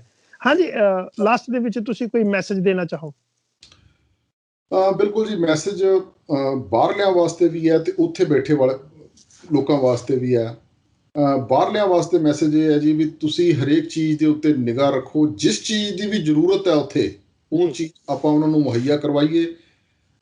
ਉੱਥੇ ਬੈਠੇ ਵਾਲੇ ਜਿੰਨੇ ਵੀ ਉੱਥੇ ਸਾਡੇ ਭੈਣ ਭਰਾ ਬੈਠੇ ਹੈਗੇ ਜੀ, ਉਹਨਾਂ ਵਾਸਤੇ ਇਹ ਹੈ ਵੀ ਇਹ ਜਿਹੜਾ ਅੰਦੋਲਨ ਹੈ ਇਹਨੂੰ ਸ਼ਾਂਤੀਪੂਰਵਕ ਹੀ ਬਣਾਈ ਰੱਖਣ, ਇਹਨੂੰ ਕਿਸੇ ਤਰ੍ਹਾਂ ਦਾ ਵੀ ਕੋਈ ਰੰਗ ਨਾ ਦਿੱਤਾ ਜਾਵੇ, ਕਿਸੇ ਧਰਮ ਦਾ ਰੰਗ ਨਾ ਦਿੱਤਾ ਜਾਵੇ, ਇਹਨੂੰ ਕਿਸਾਨੀ ਦੇ ਉੱਤੇ ਹੀ ਰੱਖਿਆ ਜਾਵੇ। ਇਹ ਇੱਕੋ ਹੀ ਤਰੀਕਾ ਹੈ ਇਸ ਅੰਦੋਲਨ ਨੂੰ ਜਿੱਤਣ ਦਾ ਜੀ, ਤੇ ਕਿਸੇ ਵੀ ਭੜਕਾਅ ਦੇ ਵਿੱਚ ਨਾ ਆਇਆ ਜਾਵੇ, ਤੇ ਕੋਸ਼ਿਸ਼ ਕੀਤੀ ਜਾਵੇ ਵੀ ਸਾਡੇ ਤੇ ਕੋਈ ਹੱਥ ਚੱਕਦਾ ਵੀ ਹੈ ਤਾਂ ਅਸੀਂ ਅੱਗੋਂ ਹਲੀਮੀ ਦੇ ਨਾਲ ਆਪਣੇ ਅੰਦੋਲਨ ਦਾ ਜਿਹੜਾ ਨਾਅਰਾ ਹੈ, ਜਿਹੜਾ ਜੈ ਜਵਾਨ ਜੈ ਕਿਸਾਨ ਜਾਂ ਕਿਸਾਨੀ ਜਿੰਦਾਬਾਦ ਦਾ ਅੱਗੋਂ ਨਾਅਰਾ ਲਾ ਕੇ ਤੇ ਉਹਨਾਂ ਨੂੰ ਚੁੱਪ ਕਰਵਾਈਏ, ਤੇ ਤਾਂ ਜੋ ਇਸ ਅੰਦੋਲਨ ਨੂੰ ਇਸੇ ਤਰ੍ਹਾਂ ਜਿਵੇਂ ਇਹ ਸ਼ਾਂਤੀਪੂਰਵਕ ਚੱਲ ਰਿਹਾ ਹੈਗਾ, ਇਸੇ ਤਰ੍ਹਾਂ ਹੀ ਸ਼ਾਂਤੀਪੂਰਵਕ ਚਲਾਇਆ ਜਾਵੇ ਤੇ ਸ਼ਾਂਤੀਪੂਰਵਕ ਹੀ ਇਹਨੂੰ ਨੇਪਰੇ ਚਾੜਿਆ ਜਾਵੇ। ਸੋ ਮੇਰੀ ਬੇਨਤੀ ਹੈ, ਸਾਰੇ ਜਿੰਨੇ ਵੀ ਮੇਰੇ ਭੈਣ ਭਰਾ ਬਜ਼ੁਰਗ ਉੱਥੇ ਸਾਰੇ ਬੈਠੇ ਹੈਗੇ, ਤੁਸੀਂ ਸ਼ਾਂਤੀ ਬਣਾਈ ਰੱਖਣੀ ਹੈਗੀ, ਕਿਸੇ ਵੀ ਤਰ੍ਹਾਂ ਦੇ ਭਟਕਾਅ ਦੇ ਵਿੱਚ ਨਹੀਂ ਆਉਣਾ ਹੈਗਾ, ਕਿਸੇ ਵੀ ਤਰ੍ਹਾਂ ਦੇ ਜਿਹੜੀਆਂ ਆਲੇ ਦੁਆਲੇ ਗੱਲਾਂ ਆ ਰਹੀਆਂ ਨੇ ਉਹਨਾਂ ਨੂੰ ਤੁੱਲ ਨਹੀਂ ਦੇਣੀ ਹੈਗੀ। ਸੋ ਇੱਕੋ ਹੀ ਨਿਸ਼ਾਨਾ ਰੱਖਣਾ ਵੀ ਅਸੀਂ ਇਹ ਜਿਹੜੇ ਬਿੱਲ ਹੈਗੇ ਜਿਹੜੇ ਸਾਡੇ ਪੰਜਾਬ ਵਾਸਤੇ ਮਾੜੇ ਆ, ਇਹਨਾਂ ਨੂੰ ਅਸੀਂ ਰੱਦ ਕਰਵਾਉਣਾ ਗਾ ਤੇ ਜਲਦੀ ਤੋਂ ਜਲਦੀ ਆਪਣੇ ਘਰਾਂ ਦੇ ਵਿੱਚ ਵਾਪਸ ਪਹੁੰਚਣਾ। ਸੋ ਮੇਰੀ ਸਾਰਿਆਂ ਨੂੰ ਬੇਨਤੀ ਅਗੇਨ ਇਹੀ ਹੈ ਜੀ ਵੀ ਆਪਣਾ ਜਿਹੜਾ ਸਾਰਾ ਧਿਆਨ ਹੈ ਉਹ ਆਪਣੀ ਜਿੱਤ ਵੱਲ ਲਾ ਕੇ ਰੱਖੋ। ਬਾਕੀ ਸਾਰੀਆਂ ਚੀਜ਼ਾਂ ਇਸ ਟਾਈਮ ਛੋਟੀਆਂ ਨੇ ਤੇ ਇਹਨਾਂ ਦੇ ਉੱਤੇ ਧਿਆਨ ਦੇਣ ਦੀ ਕੋਈ ਲੋੜ ਨਹੀਂ ਹੈਗੀ। ਸੋ ਕੋਸ਼ਿਸ਼ ਕਰੋ ਵੀ ਆਪਣਾ ਜਿਹੜਾ ਮਕਸਦ ਹੈਗਾ, ਜਿਹੜਾ ਗੁਰੂ ਸਾਹਿਬ ਨੇ ਸਾਨੂੰ ਸਿਖਾਇਆ ਵੀ ਅਸੀਂ ਨਿਸ਼ਚੈ ਕਰ ਆਪਣੀ ਜੀਤ ਕਰੂੰ, ਸੋ ਆਪਾਂ ਨੂੰ ਇਹ ਨਿਸ਼ਚੈ ਕਰਨਾ ਚਾਹੀਦਾ ਵੀ ਅਸੀਂ ਆਪਣੀ ਜਿੱਤ ਜਿਹੜੀ ਆ ਉਹ ਯਕੀਨੀ ਬਣਾਉਣੀ ਹੈ ਤੇ ਆਪਣੀ ਹੋਂਦ ਦੀ ਜਿਹੜੀ ਅਸੀਂ ਲੜਾਈ ਲੜ ਰਹੇ ਹਾਂਗੇ ਇਹਦੀ ਰਾਖੀ ਕਰਨੀ ਹੈ ਜੀ। ਤੁਹਾਡਾ ਬਹੁਤ ਧੰਨਵਾਦ ਜੀ। ਪੰਜਾਬੀ ਲੋਕ ਚੈਨਲ ਤੁਹਾਡਾ ਧੰਨਵਾਦ ਕਰਦਾ ਹੈ, ਤੁਸੀਂ ਆਪਣੇ ਬਿਜੀ ਸਕੈਜੂਲ ਵਿੱਚੋਂ ਸਮਾਂ ਕੱਢਿਆ। ਪਿਆਰੇ ਦਰਸ਼ਕੋ, ਅਸੀਂ ਆਪ ਜੀ ਨੂੰ ਵੀ ਅਪੀਲ ਕਰਦੇ ਹਾਂ ਕਿ ਕਈ ਤਰੀਕੇ ਹੋਇਆ ਕਰਦੇ ਆ ਕਿ ਮੁੱਦਿਆਂ ਨੂੰ ਨਜਿੱਠਣ ਵਾਸਤੇ ਇਹ ਇੱਕ ਉਪਰਾਲਾ ਕੀਤਾ ਗਿਆ ਵੀ ਐਜੂਕੇਸ਼ਨ ਦੇ ਤਰੀਕੇ ਨਾਲ minority can note survive without quality. ਅੱਜ ਸਾਡੇ ਕੋਲ ਬਹੁਤ ਵਧੀਆ ਮੌਕਾ ਹੈ ਕਿ ਅਸੀਂ ਆਪਣੀ ਪੀੜ੍ਹੀਆਂ ਨੂੰ ਦੱਸੀਏ ਕਿ ਜਿੱਥੇ ਸਾਡੇ ਬਜ਼ੁਰਗਾਂ ਨੇ, ਬੱਚਿਆਂ ਨੇ, ਭੈਣ ਭਰਾਵਾਂ ਨੇ ਰਲ ਕੇ ਇਹ ਮੋਰਚਾ ਐਡਾ ਵੱਡਾ ਅੰਦੋਲਨ ਖੜਾ ਕੀਤਾ, ਤੇ ਉੱਥੇ ਅਸੀਂ ਆਪਣੇ ਤਰੀਕੇ ਦੇ ਨਾਲ ਘਰੇ ਬੈਠ ਕੇ ਮੋਬਾਈਲ ਦੇ ਉੱਤੇ ਵੀ ਅਸੀਂ ਇਹ ਮੋਰਚਾ ਫਤਿਹ ਕਰ ਸਕਦੇ ਹਾਂ ਵਧੀਆ ਤਰੀਕੇ ਦੇ ਨਾਲ। ਥੈਂਕ ਯੂ ਵੈਰੀ ਮਚ ਜੀ, ਤੁਸੀਂ ਸਮਾਂ ਕੱਢਿਆ। ਧੰਨਵਾਦ ਜੀ। ਵਾਹਿਗੁਰੂ ਜੀ ਕਾ ਖਾਲਸਾ, ਵਾਹਿਗੁਰੂ ਜੀ।